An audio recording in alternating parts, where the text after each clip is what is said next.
Ladies and gentlemen, please welcome founder and CEO of this assembly, Bashar Wali. All right. Good morning, everyone. Good morning. How's everyone doing this morning? You guys aren't listening. How is everyone doing this morning?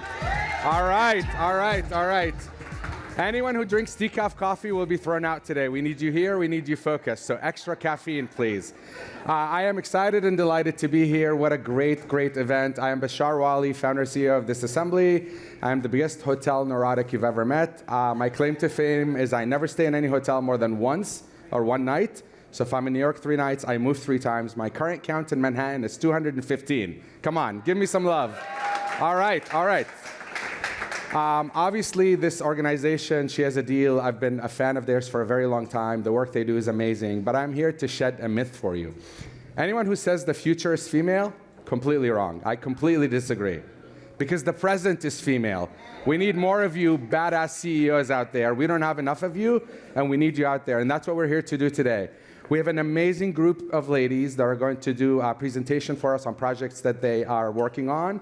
And this covers either undergrad students, grad students, or folks that have graduated in the last 3 years.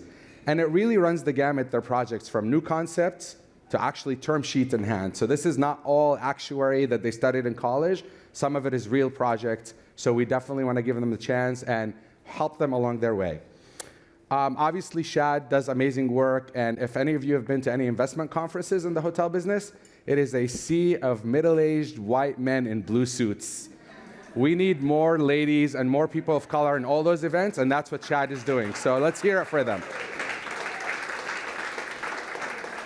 And really, Tracy Prigmore and her team are truly changing the industry, because if we don't do things like this, it's always going to be a sea of white men in blue suits. So let's encourage them, and let's make sure we give them the audience and give them the advice that they need. And regardless if today any of you who have access to resources, to connections, please reach out to those amazing women that we're going to see today and see if you can help them along their way. Okay, so the way it's going to work, how Shad works, She Has a Deal. We're going to play a little video to kind of explain the process to you, and we'll come right back. Has a Deal was founded in 2019 to create pathways to hotel ownership and development for women. Women represent an extraordinarily small percentage of hotel owners, and we want to change that. She Has a Deal's signature event is a hotel investment pitch competition for women. How does it work? The process starts when women apply to participate in the pitch competition as individuals or small teams of up to 3. Once accepted, each pitching team comes up with a name and is assigned a coach to help them through the competition. Over several months, competitors are given exclusive access to hotel investment education that is not taught in schools. Educational content is delivered by Shad luminaries, industry experts in fields like law, accounting, real estate development, and hotel operations. In addition to learning from these luminaries, pitching teams are meeting potential mentors and future collaborators to whom they would not otherwise have access. Shad's educational modules are taught in the form of master classes and cover every aspect of sourcing, evaluating, financing, and closing a hotel investment deal. The teams are given a unique financial model developed by hotel owners that walks them through projecting revenues, expenses, and ultimate return on investment. At the end, each team will have identified and analyzed a real hotel project in preparation to pitch the deal to a panel of investor judges. The winning team is awarded deal equity, meaning partial ownership of a real hotel. While only one team wins, every participant walks away from the She Has a Deal experience with a depth of knowledge and a bank of new professional connections that can't be found anywhere else. All right, so today we have for you 6 pitches. They're going to pitch you for 15 minutes. We have a 10-minute Q&A with our esteemed judges here. And I want to talk specifically about voting. This is all about you guys. We need all of you to participate. This is the only event, by the way, that we will encourage you to have your phone in hand and vote. You could be on TikTok for all I care, but you better vote at some point. So to vote, after each pitch during the Q&A, there's a QR code and a URL on the screen. Take a photo of that QR code. It'll take you to Slido. Sign up. And the most important part, besides voting, is putting your info in, because there's some amazing prizes that everyone has a chance to win. So during the 10 minutes Q&A, you are given feedback and voting for the team that just pitched. And you have to do it every time after each pitch during the Q&A. So you've got to do the QR code every different time because you're voting for that specific team. So please don't forget, I'm going to be a pain in your behind to remind you about it. Please vote. We need your feedback. We need your votes. It's really important for the amazing women that's presenting today. Let's start, obviously, with our esteemed panel of judges. I'm going to introduce them real quickly. First, we have Lisa Sexton from Marriott. She's the Regional Vice President of Full Service Hotel Development. Welcome.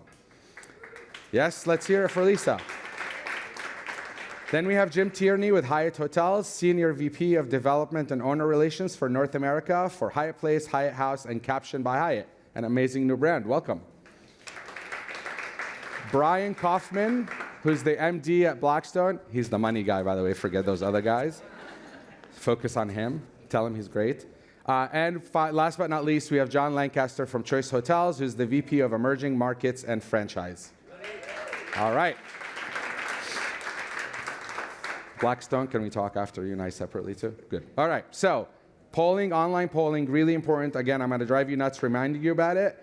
If you have any questions, find any of the staff will help you. It's pretty straightforward. And we're going to go live stage with my friend Glenda here to see what the first team is up to before we bring them on. Glenda? Hi, hey everyone. Good morning, good morning. Are you ready? We're You ready. We're ready? so ready. Are you guys ready for them? Because they're ready. We're ready. All right, let's go.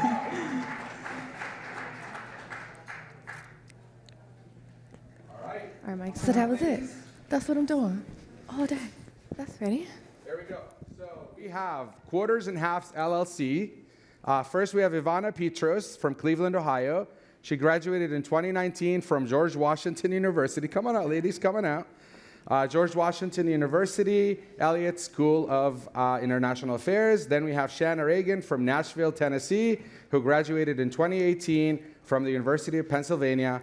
They are pitching us today a new build Hyatt House in Rogers, Arkansas. Ladies, the floor is yours. Thank you. Thank you.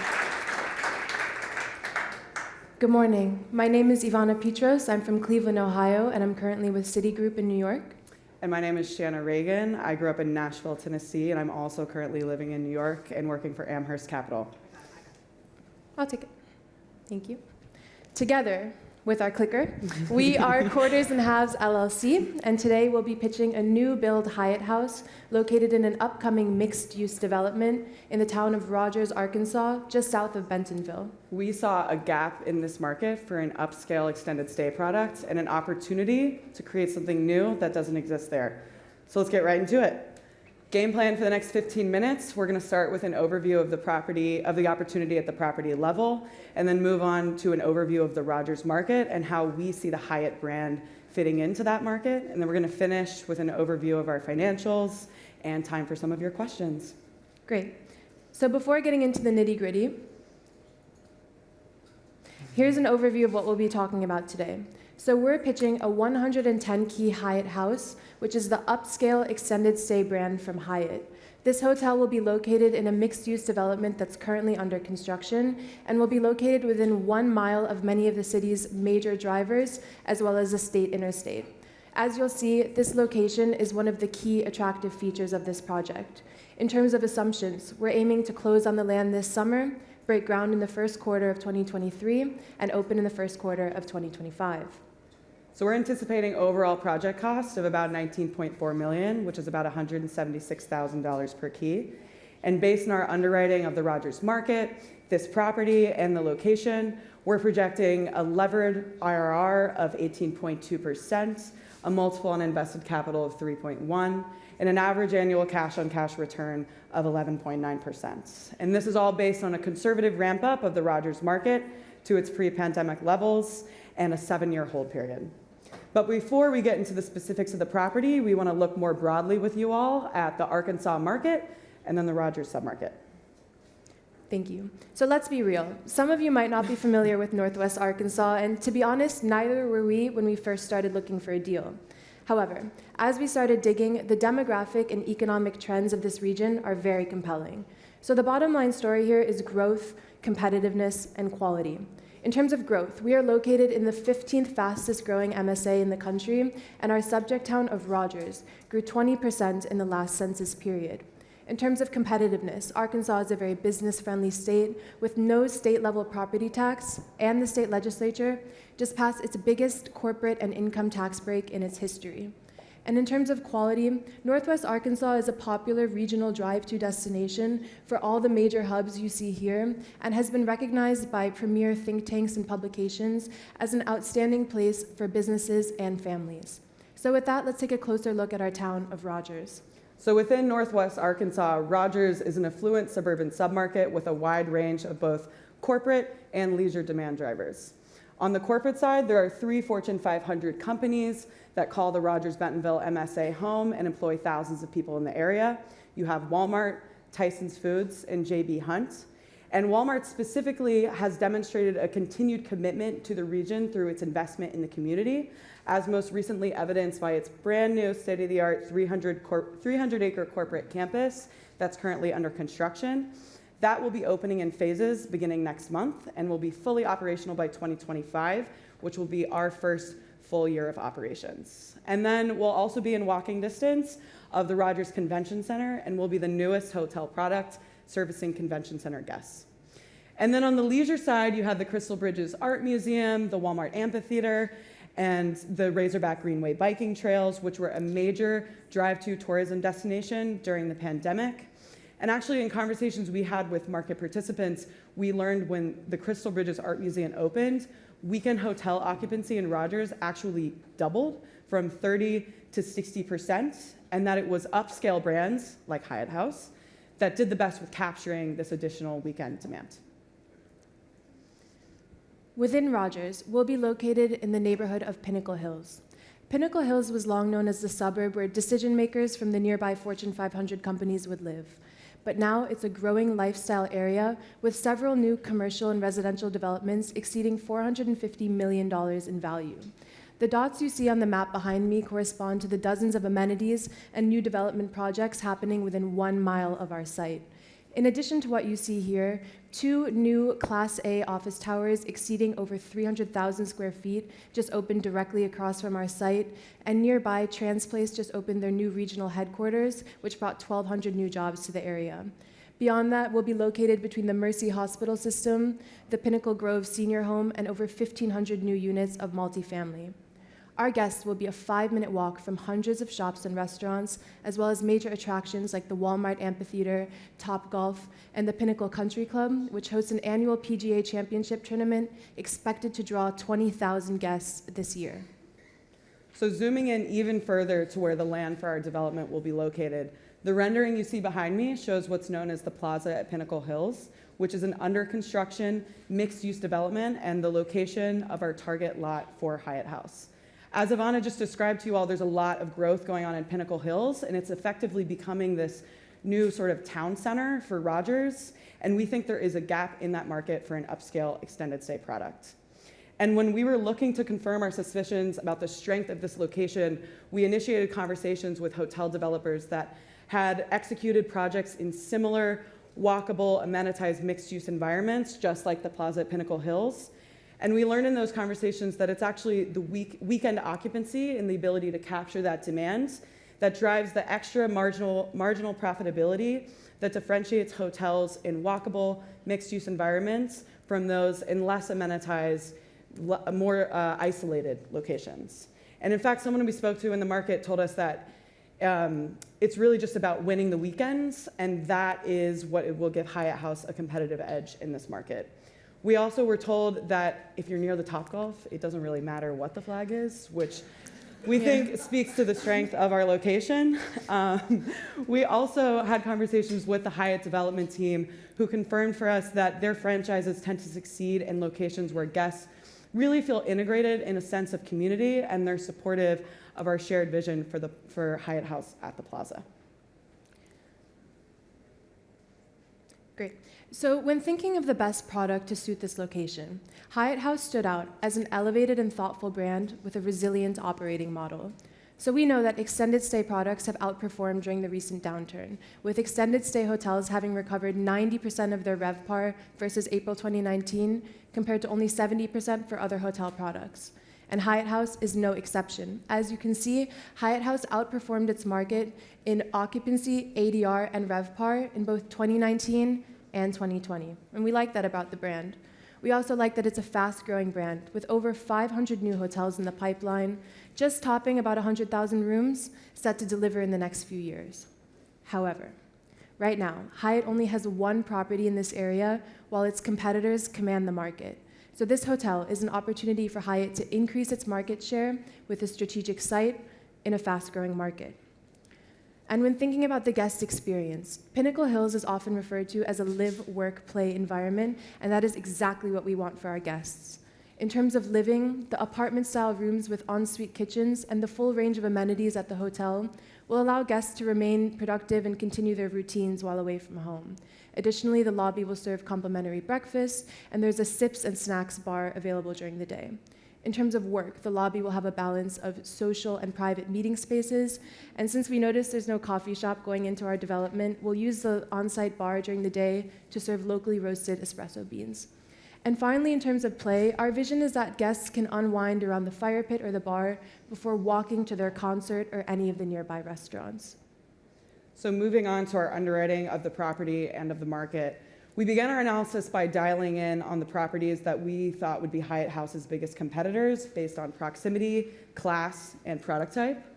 And as you can see in the chart on the right, most of the existing stock that we'd be competing with is more than 10 years old. And we really think there's a gap in this market for a more modern, updated extended stay product for a more discerning guest, especially among those growing corporate and leisure demand drivers that we've already discussed.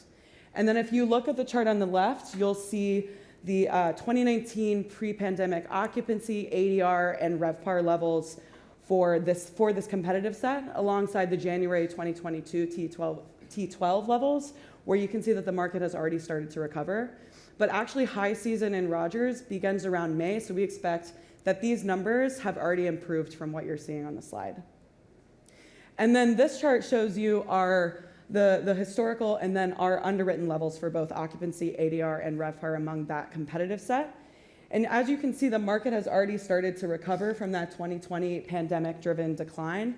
And in our underwriting, we're assuming a return to those 2019 pre-pandemic levels conservatively by 2024 with a 3% growth rate thereafter.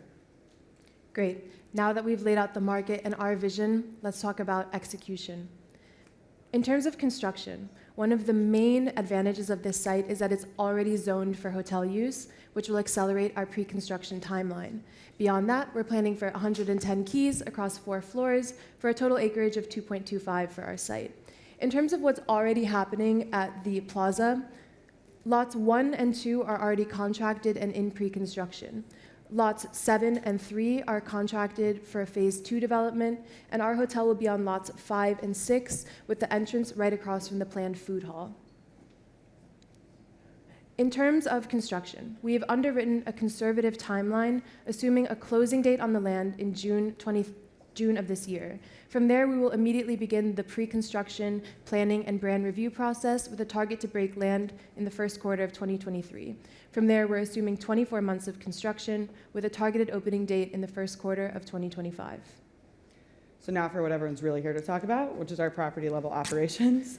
We underwrote occupancy and ADR levels to stabilize slightly above our competitors, and we feel really good about those numbers based on the performance of the Hyatt House brand nationally compared to its competitors, as well as our superior quality, newer construction, and superior location of the Hyatt House compared to its competitors in Rogers. And then on the expense side, these expenses reflect the relatively lean operating cost of the extended stay product type compared to other hotel products, and are based on conversations that we had with hotel appraisers in Arkansas, as well as expense comparables for Hyatt Houses in similar markets. And then we're forecasting stabilizing our operations by 2027 with a stabilized ADR of 177 and a stabilized occupancy of 84% for a stabilized NOI of just about 2.6 million, occurring in 2027, which will be our 3rd full year of operations after the completion of our construction period. And in our capital structure, we're assuming a 70% LTC loan on total project costs of $19.4 million. And these assumptions are based on ongoing conversations that we're having with several lenders, including banks and commercial real estate debt funds. And we also want to highlight here that the seller expressed interest to us when we spoke to him into contributing to a JV for a hotel use for the land. And we think this really validates our investment thesis here and our excitement for the market. And it also presents interesting ways to potentially structure the equity and mitigate that upfront burden of raising equity dollars by structuring that JV in interesting ways. So finally, we have considered the risks of this project and are prepared to mitigate them in the following ways. First, in terms of the recovery of business travel. This recovery is still undergoing, but our hotel is well positioned to capture both weekday business travel and weekend leisure travel. We are projecting a higher ADR than our competitors, about $20 at the stabilized market rate, but we firmly believe this is the appropriate market price for a new upscale product and that guests will pay for the location synergies we've described. And finally, higher construction costs and supply chain disruptions are endemic to any development deal right now, but we've tried to keep our estimates and our timeline conservative and are working with multiple local construction firms to get the most accurate estimates possible. So to wrap things up for you all today, we just want to emphasize that we are excited about and committed to this project for three main reasons. First, Rogers is a high growth market with diverse corporate and leisure demand drivers. Second, there's been a demonstrated resilience of the extended stay hotel type compared to other hotel product types during this recent downturn. And finally, our location within a walkable, amenitized, mixed-use environment will differentiate Hyatt House from its competitors in the market and allow us to command an ADR and occupancy above our competitors. The combination of these factors presents an attractive stay for our guests and a compelling return profile for our partners. And with that, we would love to answer any questions you might have. All right.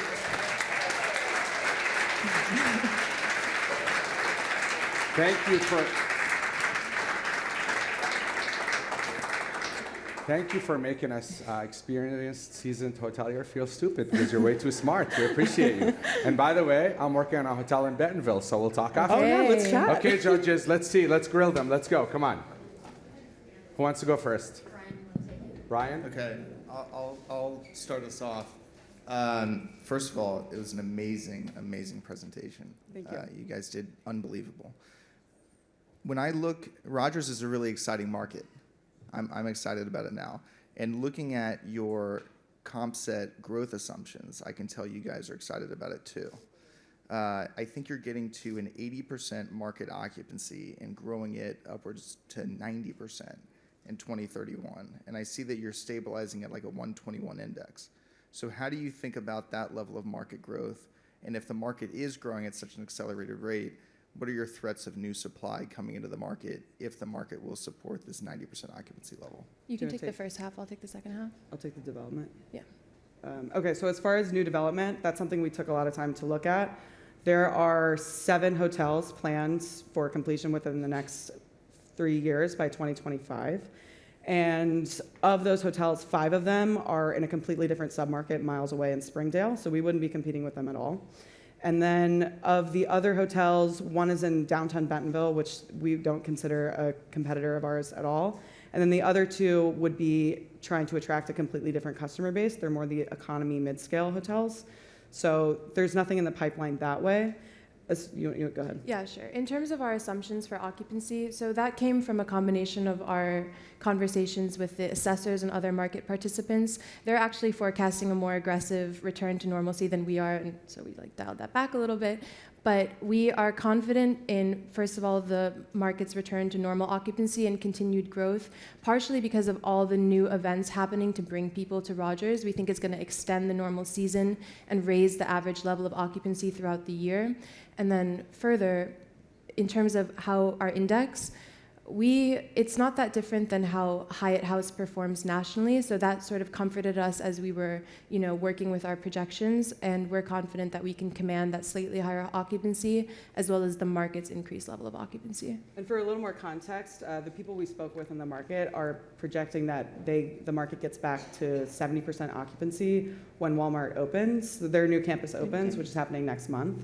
And you can see our projections are more conservative than that. And then also, if anyone is familiar with how Walmart does business in Bentonville, they're pretty insistent on their the vendors that they work with having a presence physically in Bentonville, which we think, as they continue to expand there, will bode well for our market occupancy. Lisa? Great, thank you. I echo the sentiment. You guys did a great job, and I think you. Bentonville and the Rogers Market are a really exciting and dynamic place to look to develop hotels. Can you talk a little bit about the exit cap rate assumption that you use to get to your 18% return? Sure. We use a 7% exit cap rate assumption, and we recognize that this is a little more on the aggressive side. I would say market cap rates for hotels right now are closer to the 7.5% to 8% range, but we think we thought that was a place where we could get a little more aggressive, because this will be a new build hotel in a really differentiated location from the rest of the hotels in the market. So when you look comparatively to the rest of the hotels that we'd be trying to attract customers from, the 7% I don't think seems that unreasonable. Great, thank you. John? Okay, I'd like to echo this sentiment. Fantastic job presenting. Just two questions for you. In your comp set, you had a 400-room upscale hotel, upper upscale hotel. In your numbers, do you think that skewed the occupancy and ADR for the rest of your comp set? So I don't think it does. And you're talking about the Embassy Suites, yeah? So the reason we included the Embassy Suites was because it is the Embassy Suites that services the Rogers Convention Center, which we would be looking to attract guests to the convention center. And so we wanted some context for that reason. But in general, their ADR numbers, when we looked at them, were in line with the numbers that we were projecting in the first few years. So I don't think it skewed our comp set numbers at all. And the second question is your construction timeline. So you have closing on the hotel in June, I believe, of 2022, and you're breaking ground in Q1. Do you think that's aggressive in trying to break ground in 6 months? We think the fact that the lot is already zoned and it's located in a mixed-use development where utilities like water and sewage and such are already being laid does allow us to accelerate our pre-construction timeline a little bit. In terms of the actual construction and fabrication, we've talked to 2 construction firms in Arkansas for a wood frame building. The first thing they say is, we can't really tell you, things are changing so much right now, but we're confident in that 6-month process, especially if we get this JV and have the seller as a local partner. We think it'll really help expedite some of those, navigating city council, getting it fully permitted, things like that, and getting the right relationships in place to break ground at that period. And we also think that 2 years is more than enough time, based on developers that we've spoke to build a select service hotel. The rooms are kind of cookie cutter. It's a lot more simple than something boutique. So we think it's a little more, we were told by people we spoke with that 2 years would be more than enough time for that entire pre-construction and construction period. And we've underwritten 2.5 years, so. Great job. Thank you. Construction costs are escalating like crazy. The 175 a key seems reasonable, but when was the last time you had a builder take a look at it? 6 weeks ago, I think. I think it was more like a month. Yeah, a month ago. And of course, like I said, right, the first thing they tell you is, we don't have a crystal ball, we can't fully tell you, and of course they preface that, and we have a 10% construction Hard cost contingency. Yeah, cost contingency, just building in the fact that these materials are more likely to continue to inflate in price. So, that's the risk of any development deal right now, but we really believe that if someone is definitely going to build this hotel, someone is going to pay those costs because the market warrants this product, and so it's someone's going to pay them. I think it would rather be us so that we can then reap the benefits of this project. Yeah, I think the one suggestion would just make sure you run some sensitivity analysis on construction cost increase to make sure that your returns are still in line. Thank you. Thank you. Anyone else? Judges? John? One more, yes. So I think you have in 2025, your stabilized ADR was 138, but yet you have a projection in 2027 of that stabilized ADR at 177. How did you come to that conclusion? Part of that is assuming we might not open in January of 2025. It might be like April or May, so it's not a full year of operations, but I don't know if you want to add any more on that. That's part of it. And then we also were just really compelled by the market dynamics in Rogers, and we're especially from 2025 to 2027, and all of the exciting growth and development that's happening then. Like the Walmart campus will be opening in 2025, so we expect fully open in 2025. So we expect to see some big growth between 2025 and 2027 as a lot of these under construction projects are delivered. Moving to the expense side, how did you think about, for a new construction, the operating margins? It looks like your rooms expense margin is about 20% for the entirety of the whole period. How did you think about the cost per occupied room pressures that you're seeing, or the general margin analysis in the P&L? So that number is based on conversations that we had with Arkansas appraisers who are local to the market.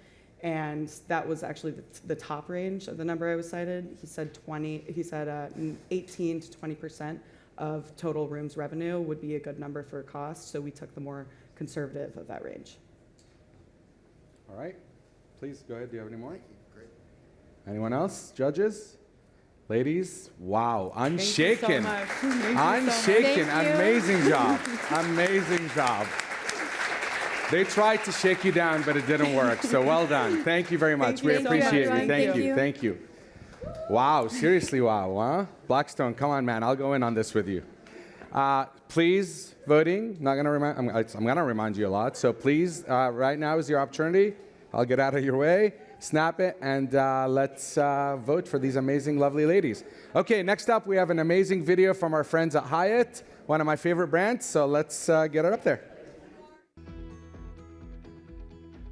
Well-being is still very much at the center of what we do at Hyatt. Fulfilling our purpose statement of caring for people so they can be their best. I mean, that's at the core of what we're trying to do with well-being.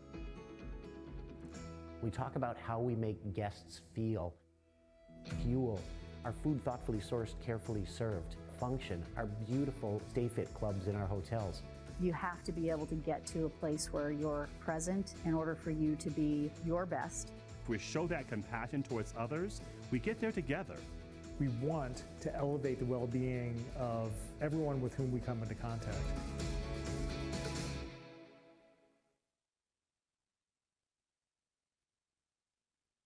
Let's go back to my friend Glenda backstage and see how the ladies felt about their presentation.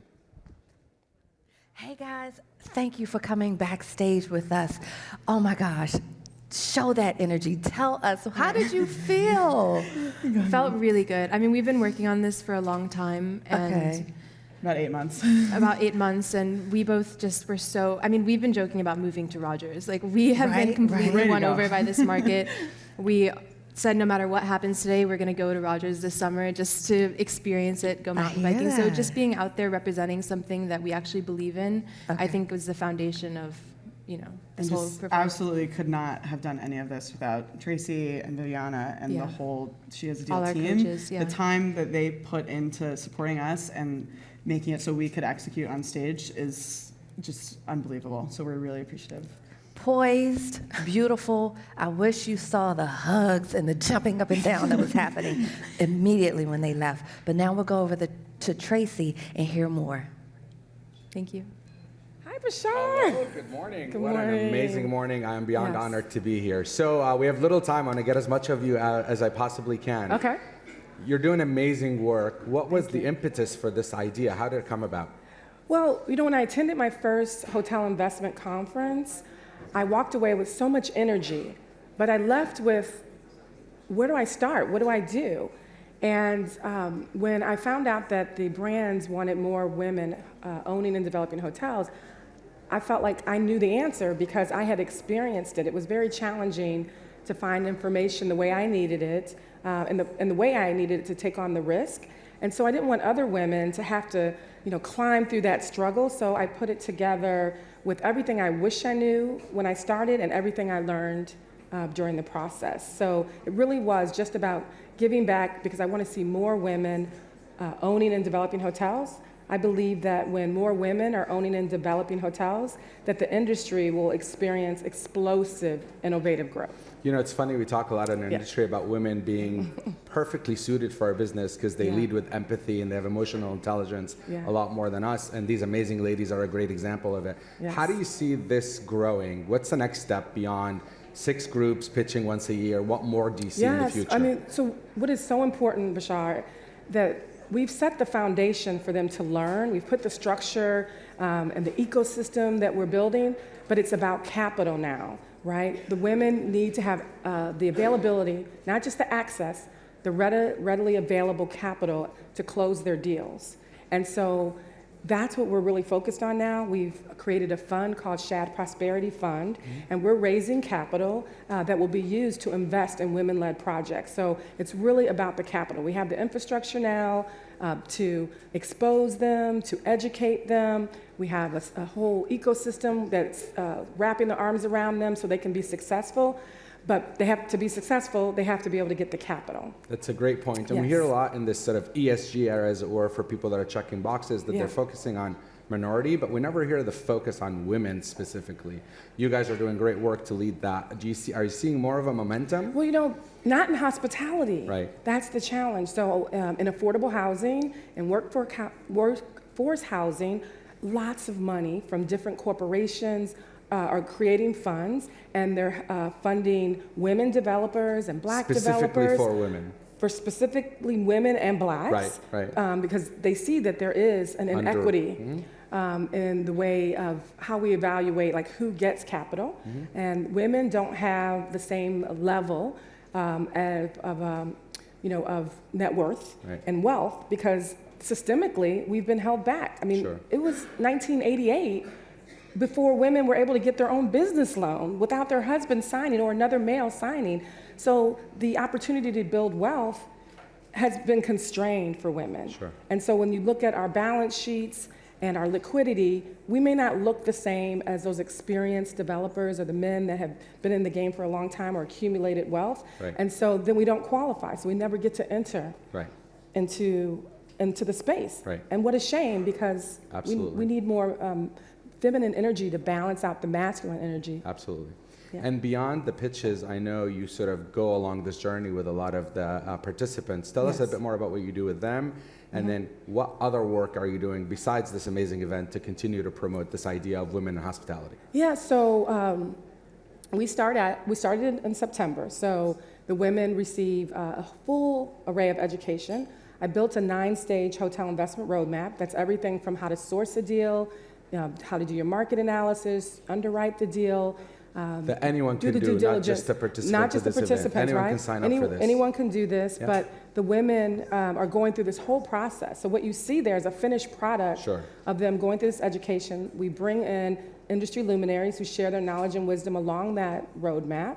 And then, they prepare to pitch. They go out and find real deals. So we're working with them. Not only do they go to the formal class work, but then, we're up daily, nights and going through their models. And, I do a weekly office hours to help them. They come with questions. We work through models, and a lot of the financials is a part where most people will have a little bit of challenge just because they haven't experienced it. Right.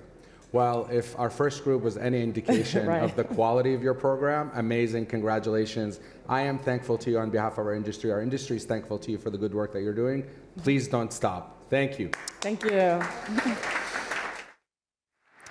All right, so here's team number 2. Alex, are you ready? Yes, I'm ready. Rebecca, how ready are you? We are as ready as we're getting. What? We're as ready. I think you're going to kill it. We're about to go I can on. We're feel ready. it. You're about to kill it. They're about to kill it, guys. All right, group number 2. I'm excited to have them with us. Mark, LLC. We have Alexandra Vindola, currently an undergraduate student at the University of New Haven. And we have Rebecca DeVage, who's currently an undergraduate student at the University of New Haven. She plans to work in the event industry and have future dreams to operate a B&B style inn. And they are pitching the Last Hotel, which is a currently existing hotel in St. Louis, Missouri. Ladies, the floor is yours. Thank you. Good morning, everyone. Are you ready to hear the last and best hotel investment pitch today? Hi, my name is Rebecca DeVage. And I'm Alex Vindola. Today we offer you an amazing opportunity to invest in a piece of St. Louis history. This property was fully renovated in 2019, boasting a lobby-level restaurant, rooftop bar and pool, as well as a 9th-floor cachet center with direct access to the City Museum next door, all within the heart of St. Louis's Central Business District. So, a little bit about us. This is my partner, Alex. She'll be graduating from the University of New Haven next spring. She's working towards her bachelor's degree in hospitality management, concentrating in events and tourism. This young lady is smart, funny, and has a great eye for detail. The second half of this team is my partner, Rebecca. She will be graduating in just a few exciting weeks from the University of New Haven with a bachelor's degree in hospitality management with a minor in accounting. She is extremely hardworking and determined, and a Wonder Woman in both her personal and professional lives. And we are the founders of our LLC. So, some basics about the property. Firstly, it's located on Washington Avenue, just downtown. It was built in 1909 and was home to the historic International Shoe Company until 1980. The Last Hotel was named after a tool used to form shoes, and we plan on keeping this name upon acquisition to commemorate the building's historic tenant. In 2019, a $55+ million renovation was completed to convert this historical building into an upper upscale boutique hotel with 142 keys. There is a full restaurant at the lobby level, and check out this rooftop. It has a bar, pool, and lounge area that can host up to 300 people. There is also a grab-and-go pantry for guests' convenience. With 2 grand ballrooms and 6 boardrooms, there is a provided 7,500 square feet of meeting space, as well as a private screening room with an 82-inch TV that can seat up to 30. Within the hotel, guests will be able to find a fitness room, a business center, as well as our 9th-floor cachet center. Within the cachet center, guests will be able to find a pool table, poker table, 3 large TVs, and even an indoor basketball hoop. A huge plus is that this property is being offered fee simple, unencumbered by management, and with 13 years left of a historic tax credit. So the important part, what will this cost? The purchase price is $50 million. Our PIP comes in at $500,000, and our closing costs are $2.13 million, for a total cost of $52.7 million, or $371,214 per key. So we plan to obtain a CMBS loan from JP Morgan Bank for $24.77 million. This has a 7.5% interest rate and a 2-year interest-only period with a 25-year amortization period. So we're asking you, our investors, for $27.68 million, and in return, after 5 years, we have a projected investor IRR of 23.65%, a cash-on-cash return of 7.1%, and a multiple on invested capital of 2.5 times. This gives investors a profit of $58.67 million. In exit in 2026, we use a 5.5% cap rate and have projected sales price of $82 million. According to the U.S. Census, the St. Louis metropolitan statistical area has an estimated population of 2.8 million people. Pre-COVID, in 2019, Missouri saw an estimated 42.9 million visitors, which had an economic impact of $17.7 billion. The location of St. Louis in proximity to the rest of the U.S. poses as a benefit because we're centralized between Kansas City, Chicago, and Memphis. St. Louis is a leading region in corporate headquarters. The economy is extremely diverse, which allows for a high degree of stability because it isn't reliant on one particular sector. St. Louis is also considered the innovation hub of the Midwest. Greater St. Louis is home to 14 Fortune 1000 companies, as you can see on the screen, and 8 of which are Fortune 500. Lambert St. Louis International Airport is only 14 miles from the property. In 2019, they had an estimated 15.8 million passengers. Those wishing to travel downtown can easily catch the Metrolink, which connects Lambert to the Civic Center, which is just a 10-minute walk from our property. Besides all of those corporate demand drivers, downtown St. Louis is filled with expo centers, stadiums, and tourist attractions. Within 1 mile of the hotel, guests will be able to find the newly expanded America Center Convention Complex, the Enterprise Center, Busch Stadium, and opening in 2023, the new mixed-use MLS Stadium. Hundreds and hundreds of events are hosted at these locations every year. Just a couple of blocks away is Windows on Washington. Their top 3 floors are home to massive event spaces. In terms of leisure demand drivers, the City Museum is located right next door. Union Station, the Aquarium, Stifel Theater, the Gateway Arch, and Laclede's Landing, just to name a few of the top attractions, are all also within 1 mile of this hotel. These locations see between 800,000 to 2.5 million visitors per year. Within 10 miles of the hotel, guests will also be able to find the St. Louis Zoo, Forest Park, and the Missouri Botanical Gardens, which is considered one of the 3 best botanical gardens in the world. By looking at this map, you can see all the demand drivers within the area. All of them are located within a 10-mile radius of the hotel. There's a legend at the top to help decipher what these drivers are. With 3 higher education facilities in the area, St. Louis is home to approximately 42,000 students. There are also 3 medical facilities within the 10-mile radius, and they provide 3,000 beds with many highly ranked specialties. So the St. Louis lodging market was hit hard by COVID, as was every market. The lodging market in St. Louis saw a 54% decrease in 2020's RevPAR, after a historic 14% increase the year before. 2021 did bring some relief to the industry, though. The greater St. Louis area bounced back to about 75% of their pre-COVID numbers. Although nationally there was an 83% recovery, the top 25 markets only recovered about 67%. If you take a look at the graph on the left, it shows how nicely at least the subject property is recovering post-COVID. So the St. Louis full-service market is very reliant upon business travel from corporate sources and business and large group events. So as COVID is winding down, restrictions are being lifted, St. Louis already has events and conferences planned for this year. So that's really great news for us and our comp set. The comp set listed behind me is all located within 10 miles of the property, although most of them are within 1.5 miles. There's a total of 1,864 competitive keys between the properties. So this set consists primarily of boutique, branded, full-service properties with similar amenities, meeting spaces, and room counts. We did need to include the bottom 4 properties, luxury properties, because we didn't have a really great accurate historical data on the St. Louis Central Business District, because 3 of our true comp set didn't open until 2018. So if you take a look at the graph on the right, the last hotel was trailing in occupancy and ADR in 2019 and 2020. We believe that this is due to lack of branding and quality management. Our plan is to brand the hotel under the Ascend flag and partner with the Kessler Collection as our management company. Ascend is a soft brand by choice that allows for ultimate flexibility without the design and amenity constraints. By flying under their flag, we have access to the Choice Privileges loyalty program with over 45 million members, as well as their reservation system. We selected the Kessler Collection because they are a brand that inspires. Their expertise in art, music, cuisine, experience, and design is just what the last hotel needs to bring it to its full potential.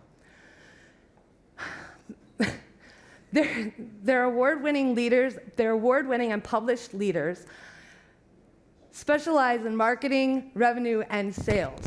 Their e-commerce efforts are strong and are aligned with their marketing and revenue strategies. And their national sales reach is strong.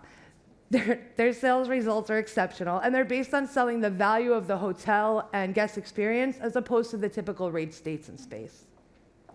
So as COVID continues to be less of a threat, demand in St. Louis is increasing. As mentioned earlier, we're already seeing events planned for this year. Direct spending projections, according to the state's tourism agency, has a projected 52% increase over last year.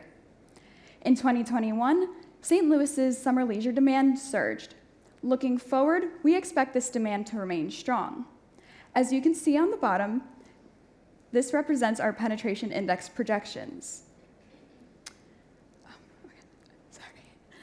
As you can see, in 2023, all three categories are almost 100% in terms of not only the market, but also Kessler Collection's track record. We worked closely with them in comparing STR reports, the Host Almanac, as well as the Boutique Hotel Report by the Highland Group. We also had additional information from the Kessler Collection that helped us put this together about similar properties in their portfolio.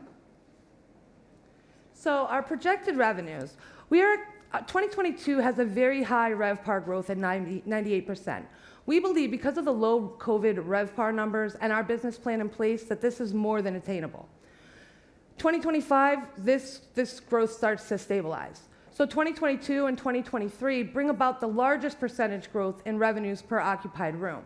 But this is to be expected when converting from an independent, non-managed hotel to a branded, exceptionally managed hotel.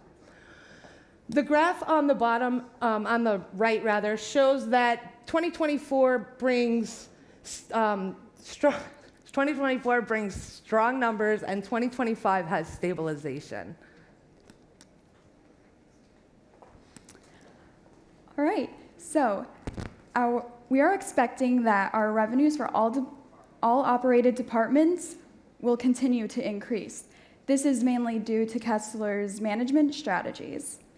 2022 has the highest percentage increase because of the low COVID numbers. Upon acquiring this property in 2022, our rooms revenue is 58% and our F&B revenue is 35%. In 2023, we begin to ramp up. 2024 has strong operations, and by 2025, we begin to see stabilization. This property's food and beverage opportunities are extraordinary. With the lobby level restaurant open to the public and the rooftop bar, F&B revenue will be high. Our beautiful meeting and banquet spaces will also help in increasing the F&B revenue. So let's talk about our expenses. The upfront cost to fly under the Ascend flag is $45,000. Their franchise fee is 8% of rooms revenue, and 3% of this is built into our marketing expense. The PIP comes in at $500,000 because of the extensive renovations that were completed in 2019. All that's really needed is the Ascend signage materials and the tech costs to implement their PMS system, and this was confirmed by Choice. So that leaves us almost $400,000 to refresh any artwork and any minor upgrades that the hotel might need. If you take a look at the graph on the left, this shows our undistributed expenses by the percent of expense that they include. That's a tongue twister. And if you take a look at the graph on the right, that's the projected expenses per department. As you can see, food and beverage has the highest expenses, but this is to be expected. We believe that Kessler's expertise in managing full-service boutique hotels with food and beverage options will help keep these expenses to a minimum. All right, so again, in summary, we are asking you to invest $27.68 million for a projected IRR of 23.65%, cash-on-cash return of 7.1%, and an MOIC of 2.5 times for a total projected profit of $58.67 million. Upon exit in 2026, with an exit cap rate of 5.5%, the projected sales price is $82 million. This is a chance to own a piece of St. Louis history in a very high barrier to entry market. Are you ready?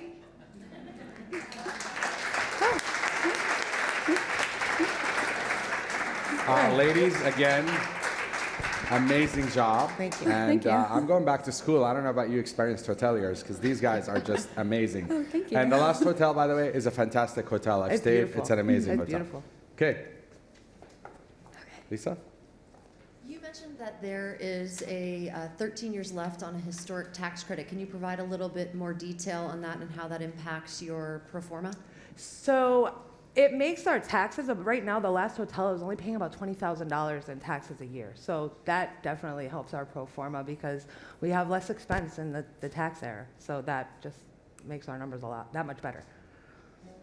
So you've frozen property taxes for the next 13 years at the level that they're currently at. Okay, thank you. Brian, can you talk a little bit more about your financing assumption? So our financing is, JP Morgan allows up to $25 million. We are assuming that if we have investors to back us and we have our own $250,000 going in, that they're going to approve our loan. We have a good business plan, we have a great pitch, and I think that if we have the other support from investors, that we will get a loan.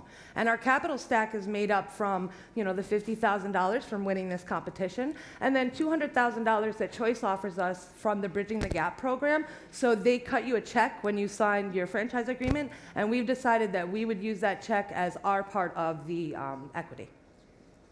And do you know how JP Morgan sized the $25 million? I am not sure. I'd have to look that up a little bit more. Jim, John, any questions from you guys? Nice job. Thank you. Well Thank done. you. When we looked at the compounded annual growth rate for the market performance, RevPAR, from 2016 to 2019, it was minus 0.1%. From 23 to 27, you're projecting compounded annual growth rate of 5%. Well, part of that is because I think a lot of our numbers we had a lot of the comp set didn't open until 2018, so all of our numbers didn't all line up the same way. So I think that had a lot to do with it. I believe that our business plan is strong, and Kessler's experience in these kinds of operations are incredible, and I just think that those numbers will work. I believe the building was built in 1909. Yes. Did you have an opportunity to take a look at the building structure to see? I know the recent renovation was in 2019, I believe. So from just a structure standpoint. So we actually are from Connecticut, and we're not able to travel out to St. Louis. But when I spoke to Nathan from Choice, he had actually just been there a couple of weeks before, and he was the one who confirmed it. It looks like all that's needed is the signage material, tech cost type of thing. So he said that it is up to the Ascend collection, requirements. And so I would think that with that kind of renovation, that kind of money put into it, that the structure of the building would be good. There's actually direct access to the city museum next door on the 9th floor. So I would assume that the city would have made sure that that structure was stable before they allowed a hotel to be built. You're acquiring it roughly $371 a key, right? With an exit of $585 a key at a 5.5 cap. Are there any market comps to support that? Again, we worked really close with the Kessler Collection, and we really compared a lot of their similar portfolios and properties and tried to kind of get an idea of what they thought. We talked about what we were going in at the cap rate and what would be a reasonable cap rate. If we changed it, it would have been a $100 million property. And would that really have been worth it in 5 years, $100 million? That didn't sound right. So we thought 5.5% was kind of more on the reasonable side. Because I know that Kessler's expertise can definitely bring this hotel to where it needs to be. Brian? To Kessler's expertise, historically, it looks like food and beverage has not been such a profitable department. But going forward, it looks like there's some fairly significant margin in that department. Is that driven by operational changes? So they really focus their management strategies on that revenue and marketing and kind of align it. And they really do measure all of their expenditures for return on investment. So if it's not an expense that's going to bring them a return, it's not an expense that happens. So I believe that their management and expertise in this department is going to keep our expenses low there. The historical occupancy at this hotel has been fairly low. Obviously, it opened during the middle of the pandemic. But when you compare it to the occupancy rates that the market saw during the pandemic, it was quite a bit below. Why do you think this hotel is going to increase in terms of penetration on occupancy when it hasn't yet? Well, I mean, it hasn't yet because we're just starting to get over COVID. So it really hasn't had a chance to reach those numbers. But I believe the St. Louis market is definitely up and coming. There's lots of drivers there. There's lots of corporate offices. There's tons of things that bring people to that area. And I believe if the last hotel has the right management and branding, that those numbers are attainable without a problem. John, did you have anything? That was my question, Lisa. Oh, Sorry, great. John. Yeah. Well, Lisa, good job jumping in first. Great job at that.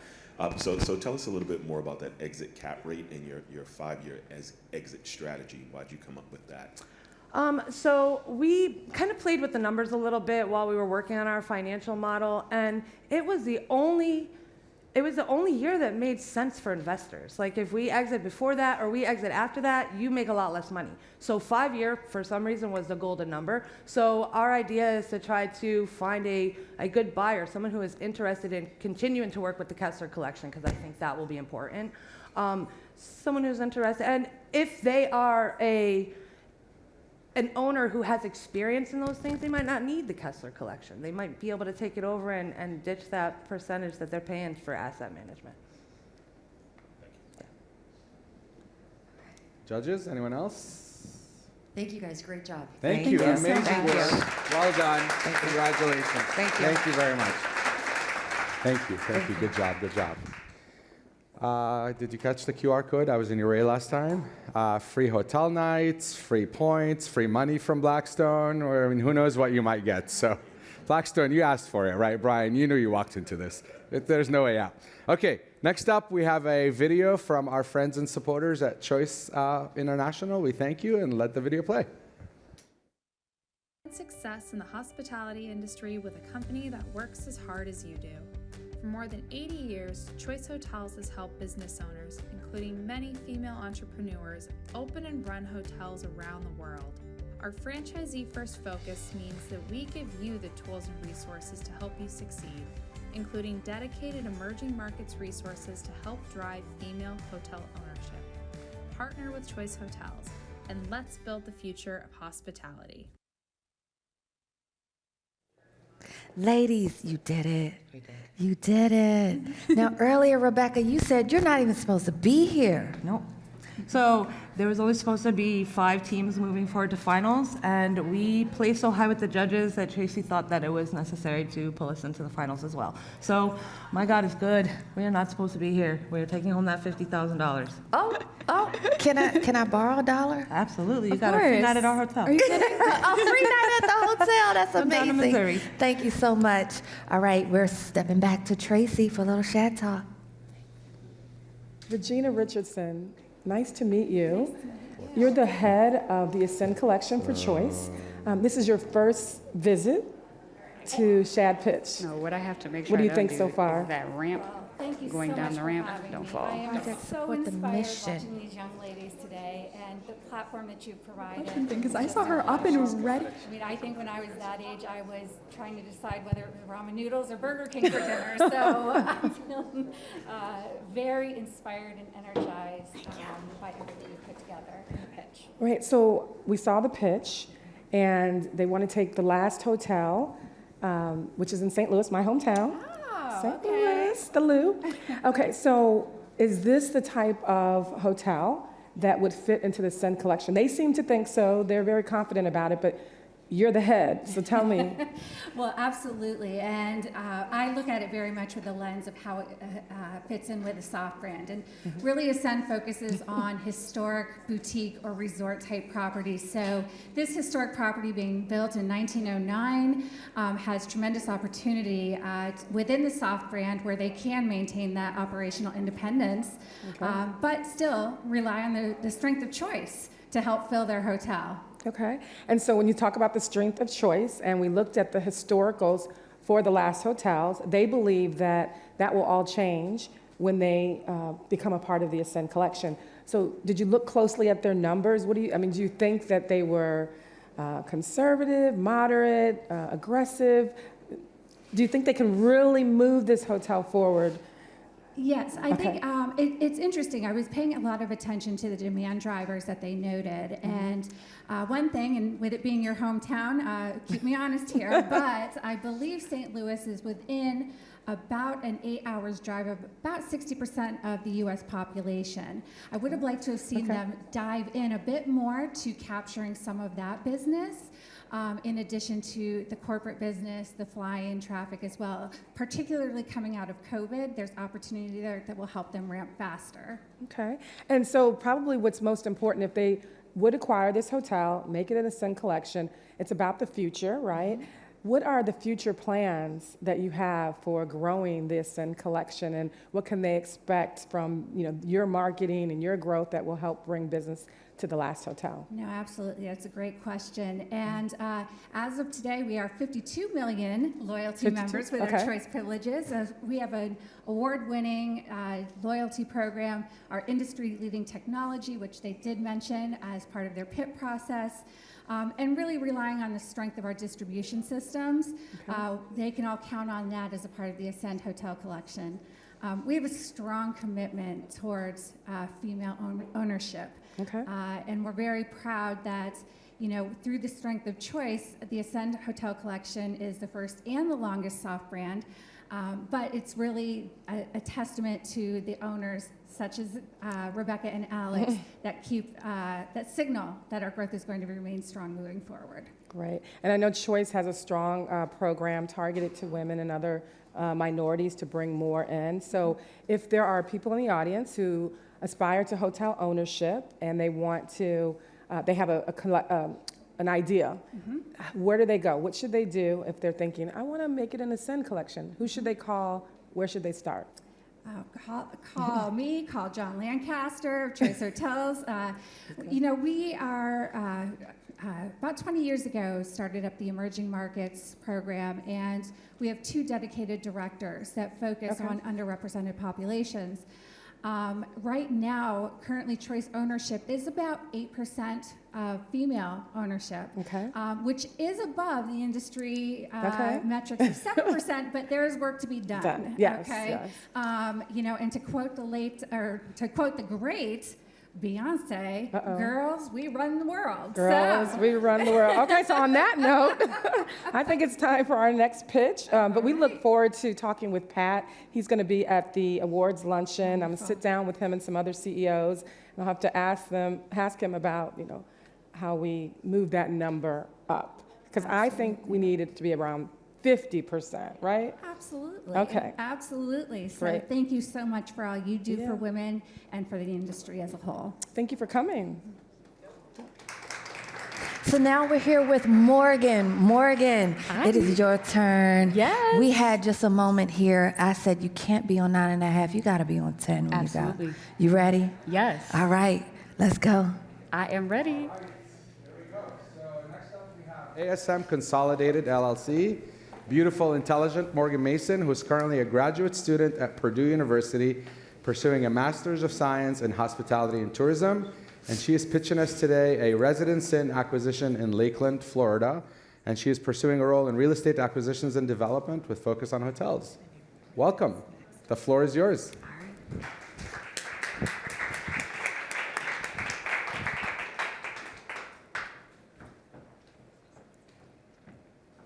Good morning, everyone, and thank you for being here today. My name is Morgan Mason, and I am the founder of ASM Consolidated LLC, a hospitality and entertainment company.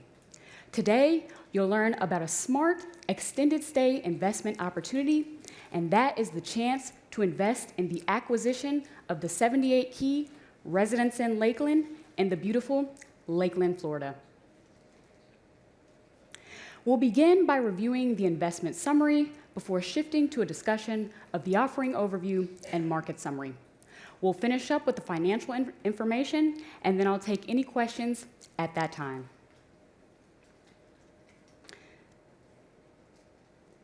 Now, shown before you is a breakdown of the total capital needed to acquire the property. Purchase price is $11 million or $141K per key. Estimated renovation costs are $3 million or about $39K per key. And estimated closing costs are $1.3 million or $17K per key. Total capital needed to acquire the property is $15.4 million or $197K per key, and of that $15.4 million is $6.1 million in equity. And that is what I'm asking of you today as potential investors.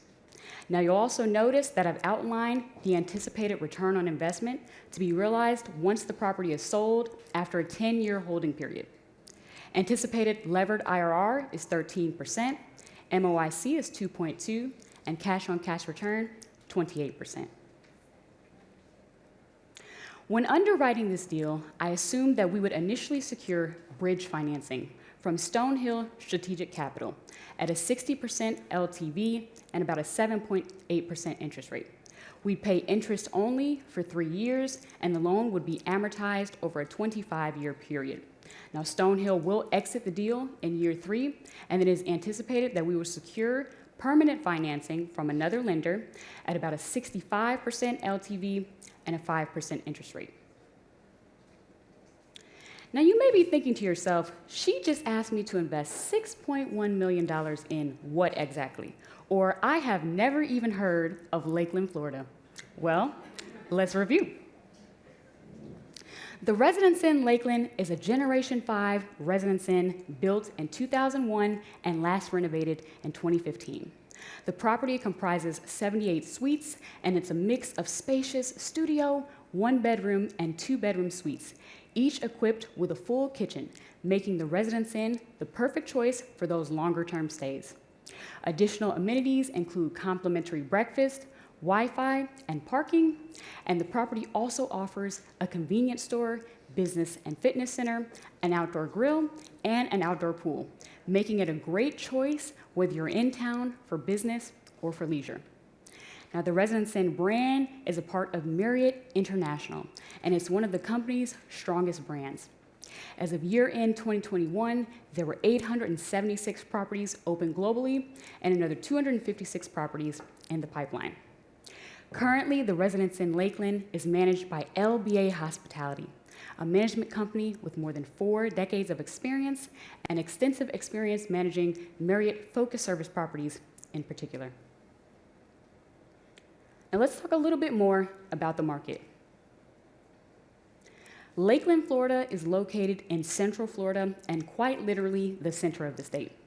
It's conveniently positioned about 40 minutes east of Tampa and 60 minutes west of Orlando, so it's easily accessible by car if you're flying into Tampa International Airport or into Orlando International Airport.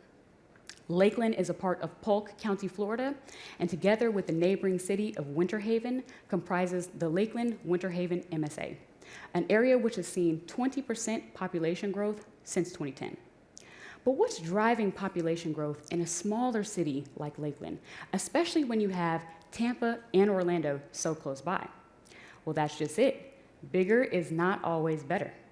In this case, Lakeland residents enjoy the smaller metropolitan area where maybe that line at the grocery store isn't quite as long, or it's only a few minutes wait for a seat and table at your favorite restaurant in town. Additionally, Lakeland is a very business-friendly city, and we'll see an example of that as we get into the demand drivers. Now, Lakeland is home to several annual events, but I want to focus on 2 in particular. First is the Detroit Tigers Spring Training, which has been held in Lakeland for the past 85 years. Additionally, there's the Sun and Fun Aerospace Expo, one of Florida's largest annual events. The Sun and Fun Aerospace Expo is a 6-day event that was founded by aviation enthusiasts and is put on every year in April. Now, one of my favorite aspects of this deal is the Residence Inn's location. It sits adjacent to Lakeside Village, which is a premium shopping center in town. Lakeside Village has everything from restaurants to retail, a movie theater, and even office space. Now, just 3 miles west of the property, you'll find the Lakeland Linder International Airport, home to the Sun and Fun Aerospace Expo. The airport also serves as a cargo hub for Amazon, and back in May of 2021, Amazon actually requested to expand the cargo hub an additional 60 acres. Just 5 miles north of the property, you'll find the Lakeland Regional Health Medical Center, an 864-bed hospital just minutes from the property. And just north of the medical center is Publix Field at Joker Marchant Stadium, home to the Detroit Tigers when they're in town, and then also Lakeland's minor league team. Finally, I want to point out the RP Funding Center, which is the primary event venue in town. The RP Funding Center hosts special events, entertainment, sports like basketball and cheerleading, and cultural events throughout the year. And back in 2020, the city completed an $18 million renovation of the facility. Now, Lakeland may be a smaller city, but the corporate presence is mighty. Publix HQ is headquartered in Lakeland, and it's situated about 4 miles from the property. Currently, the company is undergoing a $65 million renovation and expansion of their HQ, and that is supposed to bring an additional 700 jobs to the area by 2027. The global security and aerospace firm Lockheed Martin has an office within 1 mile of the property, and Geico Insurance has a regional office within about 5 miles of the property. Additionally, some well-known companies like IKEA, Ace Hardware, and Rooms To Go have distribution and fulfillment centers within about 5 to 7 miles of the property. And corporate demand is only anticipated to grow with the addition of Lakeland Central Park, a 740-acre industrial center that's going to be situated near Publix HQ. Now, Lakeland Central Park will ultimately accommodate about 5 million square feet of industrial space, and as of March of 2022, Phase 1 infrastructure was underway. Here you'll find an outline of the custom comp set created for the property. Now, this is a diverse array of brands with representation from companies like Marriott, Hilton, and IHG. These are all limited service properties with key counts ranging from 78 to 126 keys, and with the exception of a few outliers, many of them have very little meeting space. Most of them also offer similar amenities like complimentary breakfast, Wi-Fi and parking, a convenience store, and an outdoor pool. And all of these properties do compete with the Residence Inn for business in some way. So for instance, the Courtyard, Home 2, and Hampton Inn all sit adjacent to the Lakeside Village. Due to the property's close proximity to the airport, it does compete with the Staybridge Suites and Hilton Garden Inn for airport business. In fact, the Residence Inn is host to Sun Country Airlines, which flies for Amazon. Many of those corporate distribution centers and fulfillment centers that I mentioned are nearest the Fairfield Inn in Plant City. The Lakeland Regional Health Medical Center is near the Town Place Suites, and then the Spring Hill Suites sits adjacent to the RP Funding Center, which is the primary event venue in town. Now that we know a little bit more about the market, let's dive into some of the financial analysis. And special thanks to STR, Calibre Labs, and CBRE for providing me with data to assist me in my projections. Historically, the Residence Inn has seen occupancy around 82 or 83%, with 2021 seeing record level occupancy of 85%. Now in 2022, I do think there's going to be a drop in occupancy just because of a renewed focus on ADR growth and recovery, and also due to the MLB lockout, which did shorten the spring training season. 2023 is anticipated renovation year, and occupancy is expected to stabilize at about 84% in 2025. Looking at the comp set has traditionally seen occupancies in the low 70s, and 2021 was also a record year for them at 76%.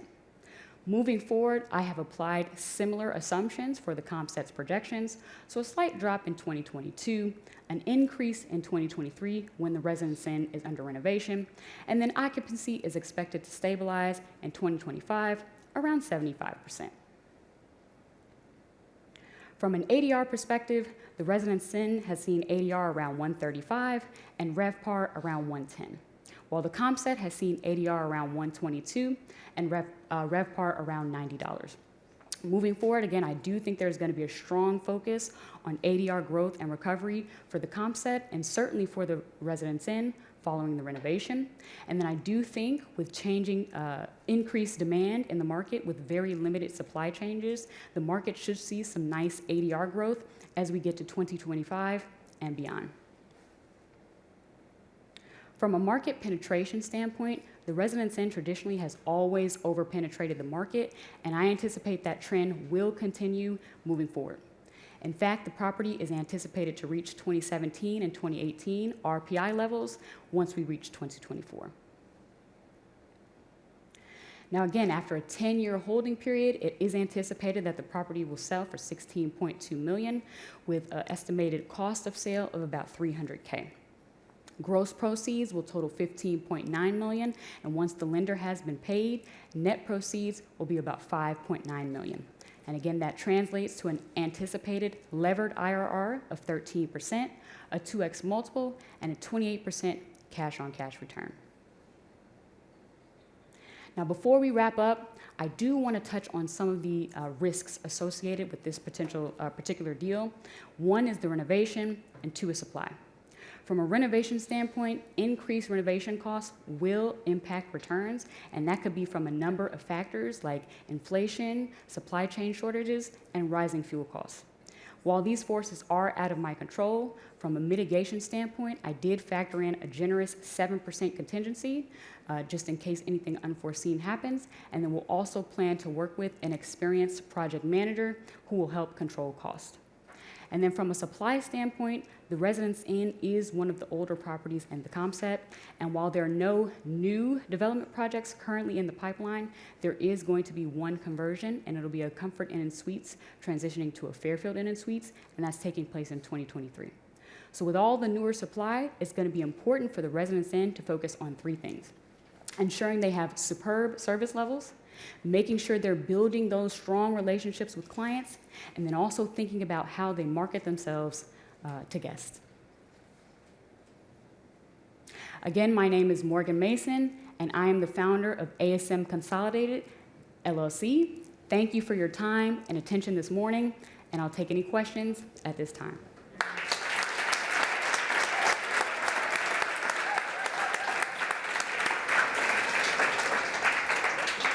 Forget hotels. I mean, Morgan for president. Look at her. She's presidential. The hell with hotels. Amazing job.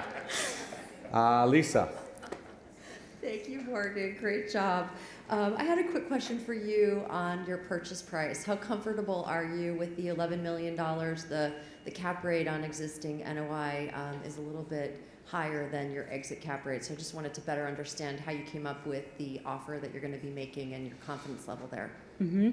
Yeah, so that was actually the purchase price that they did request for this property. And it was interesting because for this property, everybody did come in at that purchase price. So we were very confident.